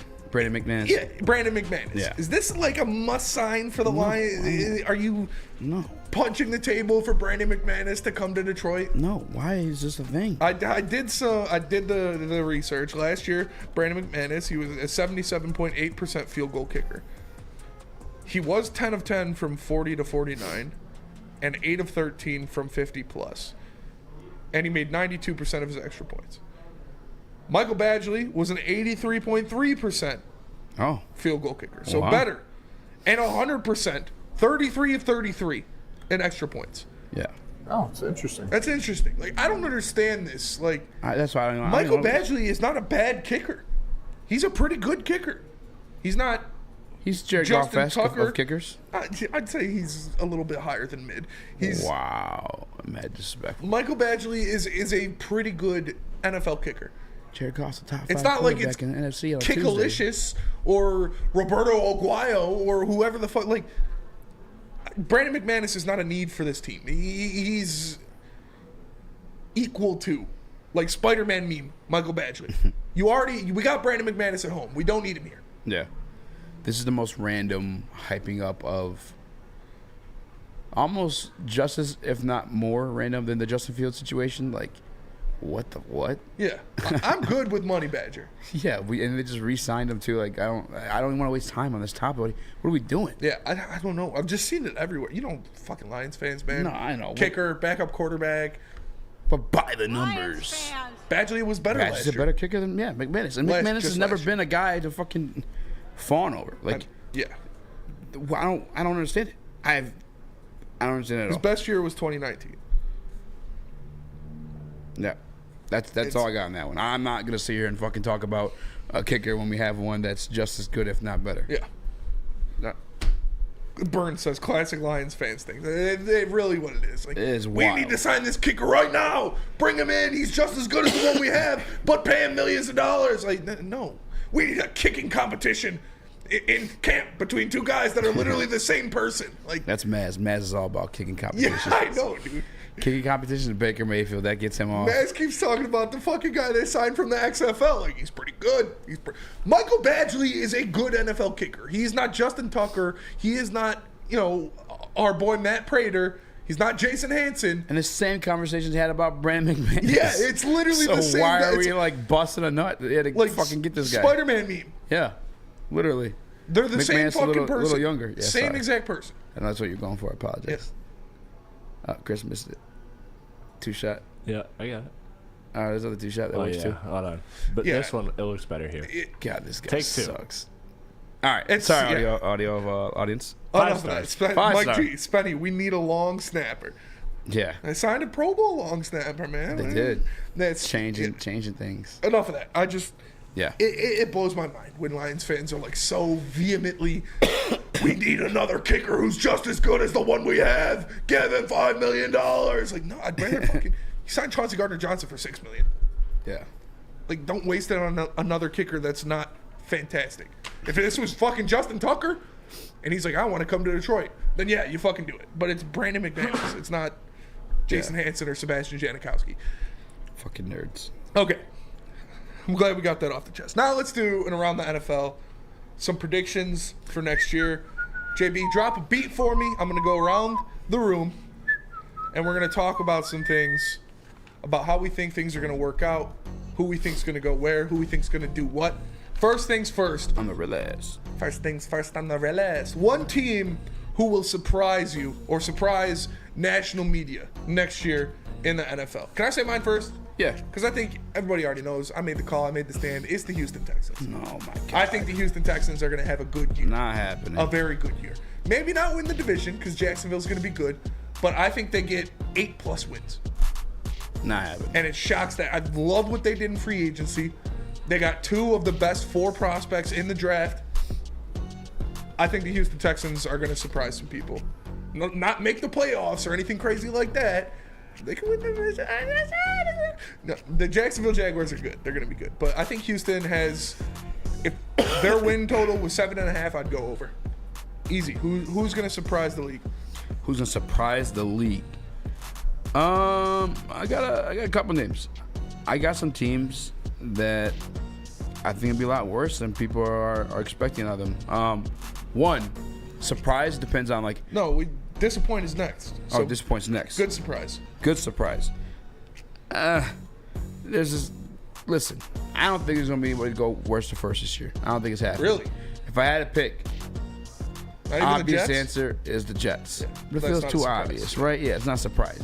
If there's another one falling behind it, probably the Browns. But that's going to be a tough division. That's a very tough division. It's going to be a very tough division. I think that ties more into my disappointments we get to later. Okay. JB? Who will surprise? Good surprise. You can pick a player, too, if you want. You can pick a player? Yeah, you can pick a coach. Anything. Justin Fields. A shocking move? Who will be a good surprise for the league next year? I was going to attempt to say Chicago, but beyond that, I have 2 that are kind of like up in the air. The Steelers and not Chicago, but the Cleveland Browns, Deshaun Watson. After a full year, I'm kind of optimistic about where he's going to take this team. With a full offseason, couple massages. A couple massages later, if he can honestly, erase the embarrassment of last season. So give me the Cleveland Browns and Deshaun Watson. I like it. Chris, good surprise for the league next year. The Chiefs. No, I'm playing. I'm playing. They're going to go undefeated. I got the Saints. I like the Saints. I like what they're doing, and I think Carr's ready for a bounce back year, and I just like where they're going. I think they're a team that's going to surprise a lot of people, and that division is kind of up for grabs anyways. So yeah, Toxic FYP says Hotlanta. Steve Wild says Panthers. You could pick anybody in that division, and I'd be like, yeah, it makes sense. That division is dog water. I can see that Atlanta to be one you pick from worst to first, but I just don't see it happening. To piggyback off JB, watch out for the Steelers. Steelers almost made the playoffs last year. Yeah, Mike Tomlin, dude, top 5 coach in the NFL. The Miami Dolphins losing that last game of the year away from making the playoffs over them. I think I need to see. I haven't looked at their depth chart recently, but if they didn't make any serious changes on that offensive line, I don't see it because their offensive line sucked, and that's why Najee sucked. To the Atlanta crowd, you guys think that does Desmond Ridder, did he get 10 times better over? I don't know, dude. Yeah, that's the one. They have weapons. That backfield could be scary. Their Desmond offensive Ridder's line, winning a fucking division next year. They're building a very good offensive line. Their defense is still questionable. They got some good pass catchers over there, though. All right, next one. One team who will disappoint next year. Easy, who do you got? All right. This is where I was getting to. It depends on what side of the aisle you stand on. I don't expect anything of this team, but there's some reason, some hype around them. Chicago Bears, do they count? Yeah, I mean, disappointment. What's disappoint? How many wins are you saying? Bro, 6, 7 tops. I don't think that's disappointing. I think that's what. I don't think anybody's really expecting them to go double digits. I mean, dudes are giving this guy fucking MVP votes. Yeah. Outside of that, I think you look at the entire, was it the AFC North? Yeah. I think there'll be some people dropping, flying. AFC South? No, AFC North. I'm talking about with Pittsburgh, Ravens, the Bengals. All 4 of those teams are competitive this year. All 4. Greg Rounds has a good one. He said easily Bills. Easily Bills. And that was my next one. Yeah. The Buffalo Bills. Bro's got 7. He's taking everybody's from everybody. We all got to do one. All right. Last one, Vikings. He's named 5 teams. Yeah. JB, who you got to disappoint? I literally wrote it on the prep sheet. 1 team to disappoint, and Eazy named 6. Oh, Did I mention? Eazy took one of my teams, if we're naming off 6 teams here, but I was like the Bills and then the Broncos. I just think Sean Payton just can't fix Russell Wilson, and it's another disappointing season for them of an overpaid quarterback that now you're stuck with. Yeah. Chris, 1 team to disappoint. I'm going to go with the Chargers. Wow. I think, and this is not an indictment on Justin Herbert. This is an indictment on everything surrounding him. I don't like the things I'm hearing out of the coaching staff. I don't like the fact that this team does not seem to be in the best place roster construction-wise. Despite having a good quarterback and a quarterback that I'm very high on, I think this is a mess of an organization. I just don't understand how wait, what's his name again? I'm sorry? Brandon Staley. Brandon, yeah. I don't know how that dude has a job. Like, I genuinely don't. One of the most abysmal playoff performances by a head coach I can remember. Yeah. Ever. That was awful. And he played his guys in a game that he didn't have to. A meaningless Week 17 in an extended season. Yeah. For me, this was one that hasn't been mentioned yet. A team that hasn't been mentioned yet. The Miami Dolphins. Wow. I think the Miami Dolphins are going to disappoint. They got weapons. They got the young hot head coach. But that division is tough, man. That division is tough. You got to play the Bills twice. Yeah. You got to play the Jets twice. And the Patriots are still the Patriots. Like, it's still Bill Belichick. So you can't pencil in 2 wins over the Patriots. I think the Miami Dolphins miss the playoffs next year. Oh, they have one of the toughest divisions in football. Yeah. And I think the Jets and the Bills make the playoffs out of that division. Miami misses it. I think Miami is a team that disappoints. You've been mad respectful of Tua Tagovailoa. You put him in your top 10 yesterday. I know. I think he's going to put up numbers, but I don't think the defensive secondary. Yeah. Oh yeah. In the midst of playoffs. Mm-hmm. Is Tua not stay healthy in this scenario? I think something happens. Something happens. But still, even if something doesn't happen, like, that's a gauntlet of his division, man. Turf toe. Got to play the Bills twice. Got to play the Jets twice. And like I said, the Patriots are still the Patriots. Patriots are going to Patriot. Uncle Neil saw feet. Miami just got Jalen Ramsey. Oh, I know. That's why I'm saying they're going to disappoint. You can't disappoint if you're a bad team where you don't have expectations. Yeah. All right, I got 12 other teams. Yeah, name a couple more. No, but we're going to go to break real fast, and then we'll be right back with some more Around the League predictions. But let me tell you about Planet Fitness first, because High School Summer Pass is back at Planet Fitness. High schoolers ages of 14 to 19 in the United States and Canada can work out for free all summer long from May 15th to August 31st and can enter via a TikTok video submission contest to win a piece of $200,000. That's crazy. That Planet Fitness is giving out for scholarships for schools and students. So make sure, if you're not a high school student, you still go work out at Planet Fitness. Only $10.99 a month, or the Black Card for $24.99 with all the amenities. You can join in club or online at planetfitness.com. It's Planet Fitness, where your fitness is essential. Woodward Avenue, the first paved road in America. Woodward Sports, the first sports network born in Detroit and made for Detroit. Big Boy Strawberry Fest has officially arrived, and we're here to show you the very best flavors of the season. Satisfy your sweet tooth with our deep-fried vanilla Oreos, strawberry hot fudge cake, and a slice of our classic strawberry pie. But that's not all. Cool off on a refreshing summer splash salad, or savor the flavors of our chicken Caesar wrap and strawberry bacon chicken wrap. And for breakfast lovers, don't miss out on our strawberry hotcakes or our mouth-watering red velvet waffle. Strawberry Fest is something for everyone. Celebrate the sweet season with us at Big Boy.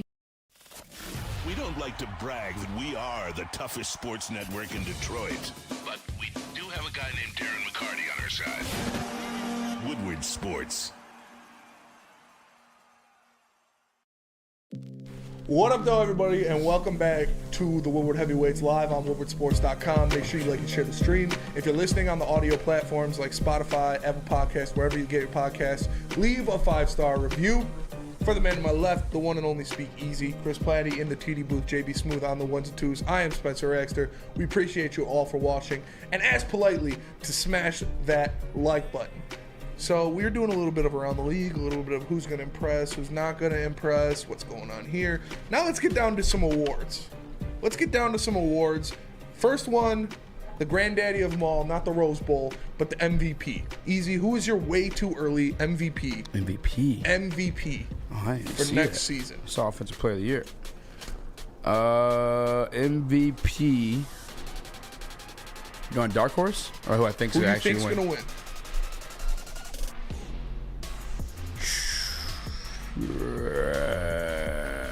Trevor Lawrence or Justin Herbert? One person. Trevor Lawrence. Okay. Trevor Lawrence. Thank you. Why do you think he's going to win MVP? Well, I think he's an MVP. I think he's had a great established relationship with Christian Kirk. Year 2 in the offense, he just learned last year. Again, I kind of think of last year like his rookie year. Yeah. I think he looked great at times. I'm looking back at one of the games that helped him make it into the playoffs. Losing, I think, down 2 scores against the Ravens, and Trevor Lawrence had to drive them into a touchdown and then a 2-point conversion then after. And the Ravens' defense was still respectable last year. I know they lost Lamar, but the defense stayed put. That was pretty impressive. I think he's only going to grow from then on. And he also had the addition of Calvin Ridley, too. I think Trevor Lawrence has similar skill set to the Mahomes. Okay. JB, who do you got as your way too early MVP? Patrick Mahomes again. Ooh, again. With his brother in jail. I know, again. I don't know. I just don't escape. I don't think there's any escaping Patrick Mahomes being another MVP. My only other ride-in vote would probably be Aaron Rodgers, just because he finally has a better fitting with the New York Jets, and he's just going to be unstoppable. As Stephen A. said, that's a bad man. Bad man. I like it. Chris, MVP, who you got? Well, JB stole mine. I thought it was going to be Eazy, who names 12 people and steals mine, but it was JB, and it's Patrick Mahomes for me because, you know, I don't know how a narrative-based the MVP award is like the NBA, but Patrick Mahomes has the perfect narrative. Last year, everybody was counting him out because of, you know, all the lack of weapons on offense he had, and dude just said, "Give me Travis Kelce and a few high schoolers, and we'll rock this thing all the way to the Super Bowl." So at the end of the day, I'm going with that guy because he balled out last year, and it's going to be kind of his to lose coming into the season because they saw him do it with very little. They know he's clearly the most valuable player in the league. So I think the MVP award is going to come back to him. All right. I like it. Eazy stole mine as well. Trevor Lawrence? I think it's going to be Trevor Lawrence, but I'm going to go off the script. I actually, like, Trevor Lawrence, Justin Herbert are the two that I'm thinking of. Yeah. But I'm going to go with neither of them. Who you got? Joe Cool. Joe Burrow, Easy's least favorite quarterback in the NFL. But I think because of what he's doing, because of the situation he's in, because of that receiving core probably not being together for much longer, he's going to milk that. Who do they replace Mixon with? And they're going to put up stats. That's even better for Joe Burrow because he's going to have to throw the ball a lot. And with Orlando Brown Jr. guarding his blind spot, that's going to make it a lot better for him, a lot easier for him to get passes off. He's going to have more time because he was one of the best left tackles in the NFL last year.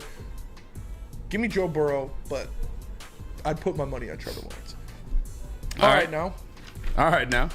Y'all come back now here. Next up, Offensive Player of the Year. Eazy, who do you got? One guy.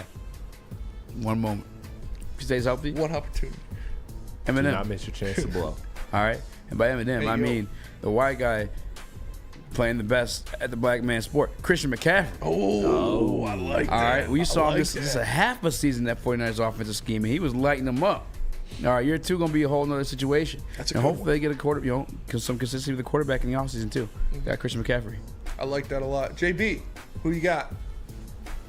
Well, to compliment Spencer, your MVP, give me Jamar Chase. Ooh, I like it. Give me Jamar Chase on this one. I like the connection him and Burrow have, and honestly, the season's just going to keep building and building more and more. You will see it. So give me Jamar Chase on this. I like it. Chris? Oof. Aiden Hutchinson, obviously. Offensive Player of the Year. Offensive Player of the Year. Obviously. Dude's gonna have so many touchdowns off of his defensive plays that they're gonna give it to him because he's got so many offensive touchdowns. Yeah. But I don't want to steal Eazy's, but I think I have to. I think I have to steal Eazy's, man. It's racist when you say it. That was a good one. Okay. I'll colonize Easy's pick and I'll take that one. Whoa. Bro. Whoa. Relax. Yeah, chill. Spinny literally almost got canceled for that. Yeah, Yeah, good job. Thank you. You're more easily cancelable than I am too. You got the face of somebody who gets canceled. They might feel bad because he's kind of a cousin. They're like, he's a cousin. Yeah. Happens. That's what I'm saying. Tendencies. I wanted to go Christian McCaffrey too. But I will not. Oh. I will not. I'm going to take a long shot here because I don't want to go with the easy answer and say Justin Jefferson. I'm going to go A.J. Brown. Huh. A.J. Brown, I think he puts up numbers again next year. I think Devontae Smith kind of takes a little bit of a step back. Nothing too crazy, but just a little bit. So A.J. Brown's numbers get boosted up. I think he goes for 14 touchdowns. Damn. 1,000. All right. 455 yards. Damn.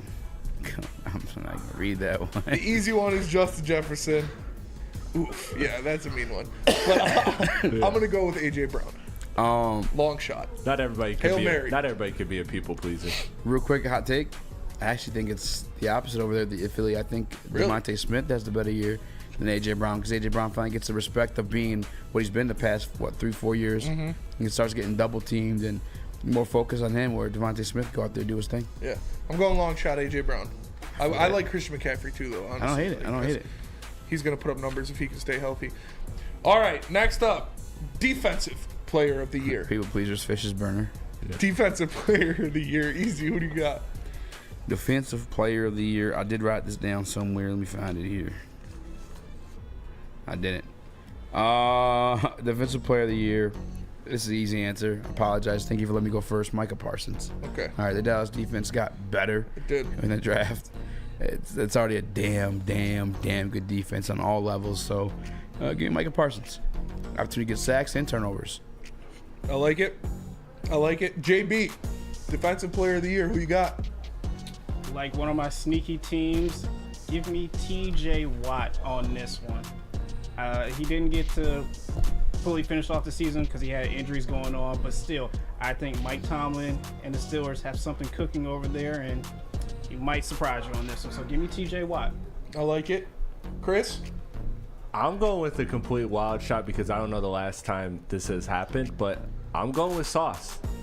I'm going with Sauce Gardner. I think he's going to continue the momentum he had last year, and he's going to ball out and prove that this wasn't just a hype train thing. But when is the last time a corner won this award? Stephon Gilmore won it not too long ago. That makes me feel a little better. When he was in New England, I think 3 or 4 years ago. Yeah. So, Okay. Yeah. Makes No, me that's a feel good a pick. little That's a good pick. I'm going also with someone in the same division as TJ Watt, but not on the same team. I'm going Myles Garrett, man. The guy is a freaking monster. He's unstoppable, especially when he has a helmet in his hand. I think he takes a shot at the sack record this year. Like, the guy is a freaking tank. So, give me Myles Garrett. I think he helps the Browns make some noise in that division. And if JB's thing comes true about the Browns surprising, I think it's because Myles Garrett has a defensive player of the year caliber season. All right. Now let's go to some rookies. Rookie. I didn't write these down, so Rookie. you didn't have time to look it up. Dicks beat pussy. Offensive rookie of the year. Who you got? Offensive rookie of the year. I can only pick one. Only one. Jahmyr Gibbs. Jahmyr Gibbs. Gibbs. Wow. Detroit Lions running back. Offensive rookie of the year. Damn. Catching the ball, running the ball, doing it all. But he doesn't have a better season than what Swift had his rookie year. No. But he still wins offensive rookie of the year. It's close. I don't hate it. JB, offensive rookie of the year. Who you got? What who won when he got drafted? Because that's a good year. I think the wins matter too. A little bit. I don't like Bryce Young. I don't like Anthony Richardson. Don't steal it. Jackson Smith and Jigba. Okay, we're good. Yeah, I'm gonna take a shot in the dark with that one. Give me Jackson Smith and Jigba. I like it. Chris. How have we gotten to me already and Bijan hasn't been mentioned? Bijan is for sure. That was the my pick other for answer. me. Bijan's a good one. He's going to be splitting carries with Tyler Algier, but still a good one. I'm going with C.J. Stroud. Not Will Levis. Wow. I'm going with C.J. Stroud.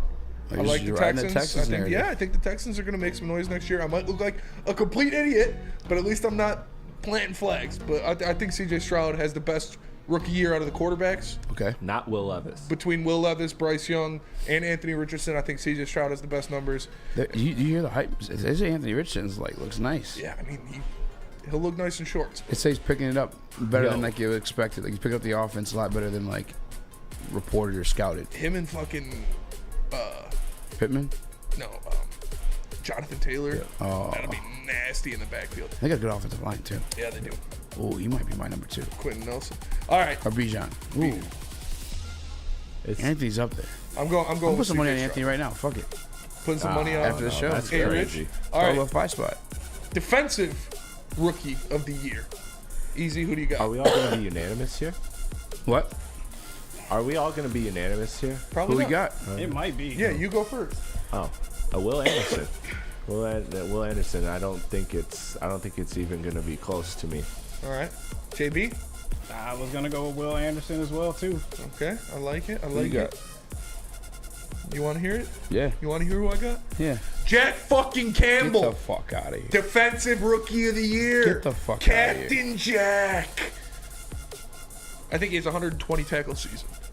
I think he goes out there, he puts up numbers, fights for a Pro Bowl spot. Give me Jack fucking Campbell, Defensive Rookie of the Year. Who do you got, Eazy? Interesting. I mean, damn, I don't hate that. Not because of tackles. I don't think tackles makes a linebacker. I think it's like a pass breakups. I think he just. But I think he has 120 tackles. I think he has 8 pass breakups, 2 interceptions, double digits tackles for loss, and a couple forced fumbles. You know what? Fuck it. Give me Miles Murphy. All right. Ooh, I like that. Miles Murphy gonna surprise everybody. The Bills should have took him. That should have been their pick in the first round. All right, quick one around the horn. Coach of the Year. Dan Campbell. JB. Dan Campbell. Chris. Dan Campbell. Dan fucking Campbell, Coach of the Year. You heard it here go, first. boys. We got to go to a quick break, but we'll be right back after a word from our sponsors. We don't like to brag that we are the toughest sports network in Detroit, but we do have a guy named Darren McCarty on our side. Woodward Sports. Introducing the Planet Fitness Guide to getting that post-workout glow. Step 1. What's your why? More epic energy? Better sleep? Blow off steam? Step 2. Join Planet Fitness for just $10 a month and get moving in our clean and spacious clubs. Step 3. Bask in that post-workout glow. Join Planet Fitness today for just $10 a month. Join today at any of the 50-plus Detroit area locations. Make sure it's seen and heard. Corner, jumper, tweet us, hop on the YouTube chat, slide in the DMS at Woodward Sports on all social media. What up, though, everybody, and welcome back to the Woodward Heavyweights live on woodwardsports.com. Make sure you like and share the stream. If you're listening on an audio platform like Apple Podcast, Spotify, Spreaker, whatever it is, what should they leave? 5-star mother flipping review. 5-star. 5-star. You heard it here. 5-star. Sorry, I'm gonna lose my voice. So you forever. didn't like that Jack Campbell Defensive Rookie of the Year call, or you did like it? I actually like it. I don't like it for the tackles reason. I probably see him making maybe some plays based off like the other guys surrounding him. I mean, that's kind of what he was in college. That was like the bright spot in the tape, as you saw him making plays in the pass game.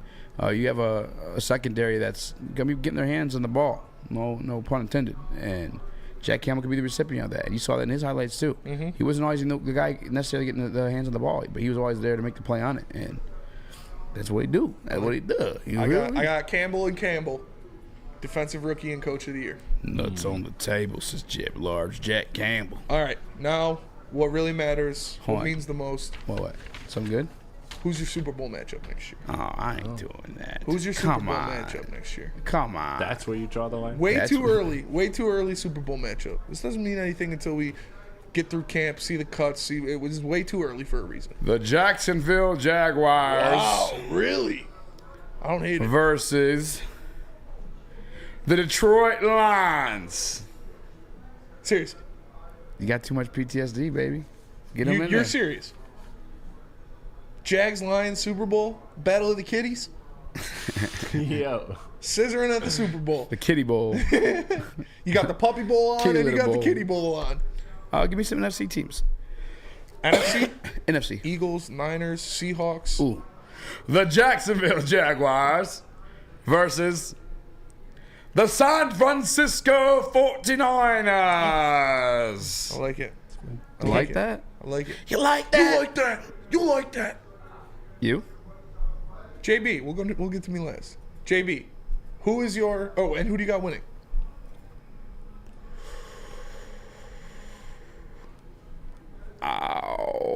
The San Francisco 49ers. Finally cashing one in. I like to hear it. JB, who's your matchup? Who gets the dub?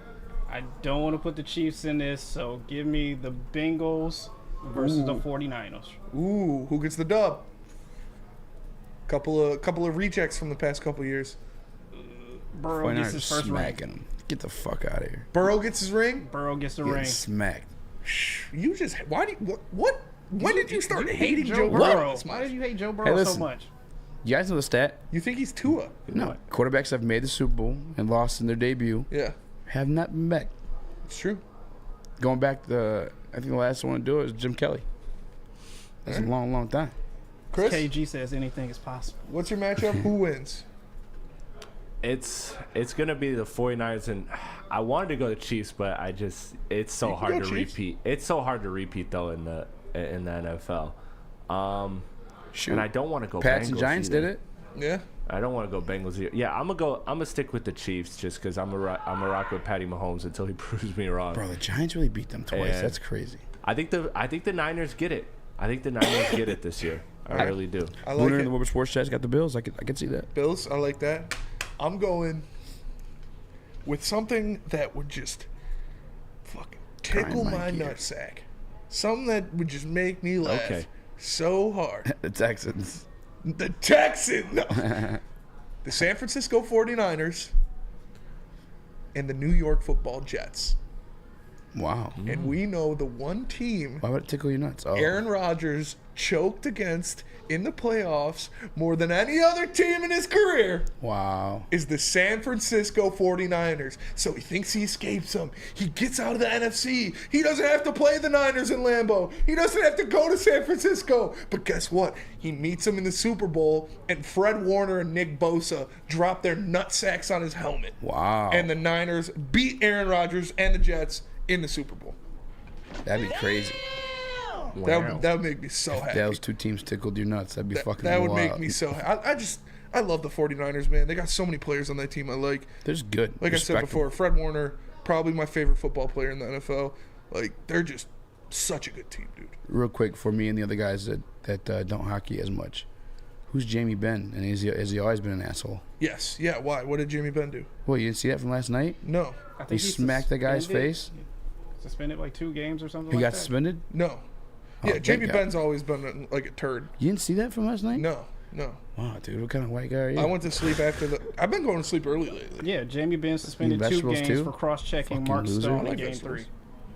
Mark Stahl, he did a Mark Stahl? Yeah, he's been suspended for 2 games for cross-checking in Game 3. So Yeah, ball. Benn's always been a little dirtball. All right. And then one more thing. Joe D. I know you have a birthday shout out too. Yeah. Happy birthday, Joe D. I know you fucked everything up there, but Happy birthday, Joe Happy D. birthday. You're still a legend. We still like you. A bigger legend. Happy birthday, Chris Draper. Why? Because he's white? No, because he's a grind line, because he helped bring faux chips, because he's got one of the dirtiest face-offs in the history of Red Wings. One of the best face-off artists I've ever seen. D-Mac's very good friend. And top 50 over 50 pickleball player in the world. I've heard the rumors. Chris Draper. So shout out to I've Chris. heard the Shout out rumors. to Drapes. Happy birthday, buddy. I say that like I know you, but I've never met you before. But I hope you have a great day. And that'll do it for us today. R.I.P. Tina Turner as well. Smash that button. R.I.P. Tina Turner, man. That's Second Tina Turner song to close us out, Chris. What's that? Second Tina Turner song to close us out. I'm not singing nothing. Come on, dude. I'm not singing nothing. Always folds under pressure. This guy. But that'll do it for us Fucking today. great. We appreciate you all tapping in to the Woodward Heavyweights live on woodwardsports.com. Again, like and share the stream. Give us that 5-star review if you're listening on an audio platform. For the man to my left, the one and only Speak Easy, Chris Platty in the TD booth, JB Smooth on the ones and twos. I am Spencer Raxter. We are the Woodward Heavyweights. We'll catch you guys tomorrow. Can't wait to drive my new whip home. Shout out Let's Stand for one more Can you time. take me for a ride in that thing? Peace.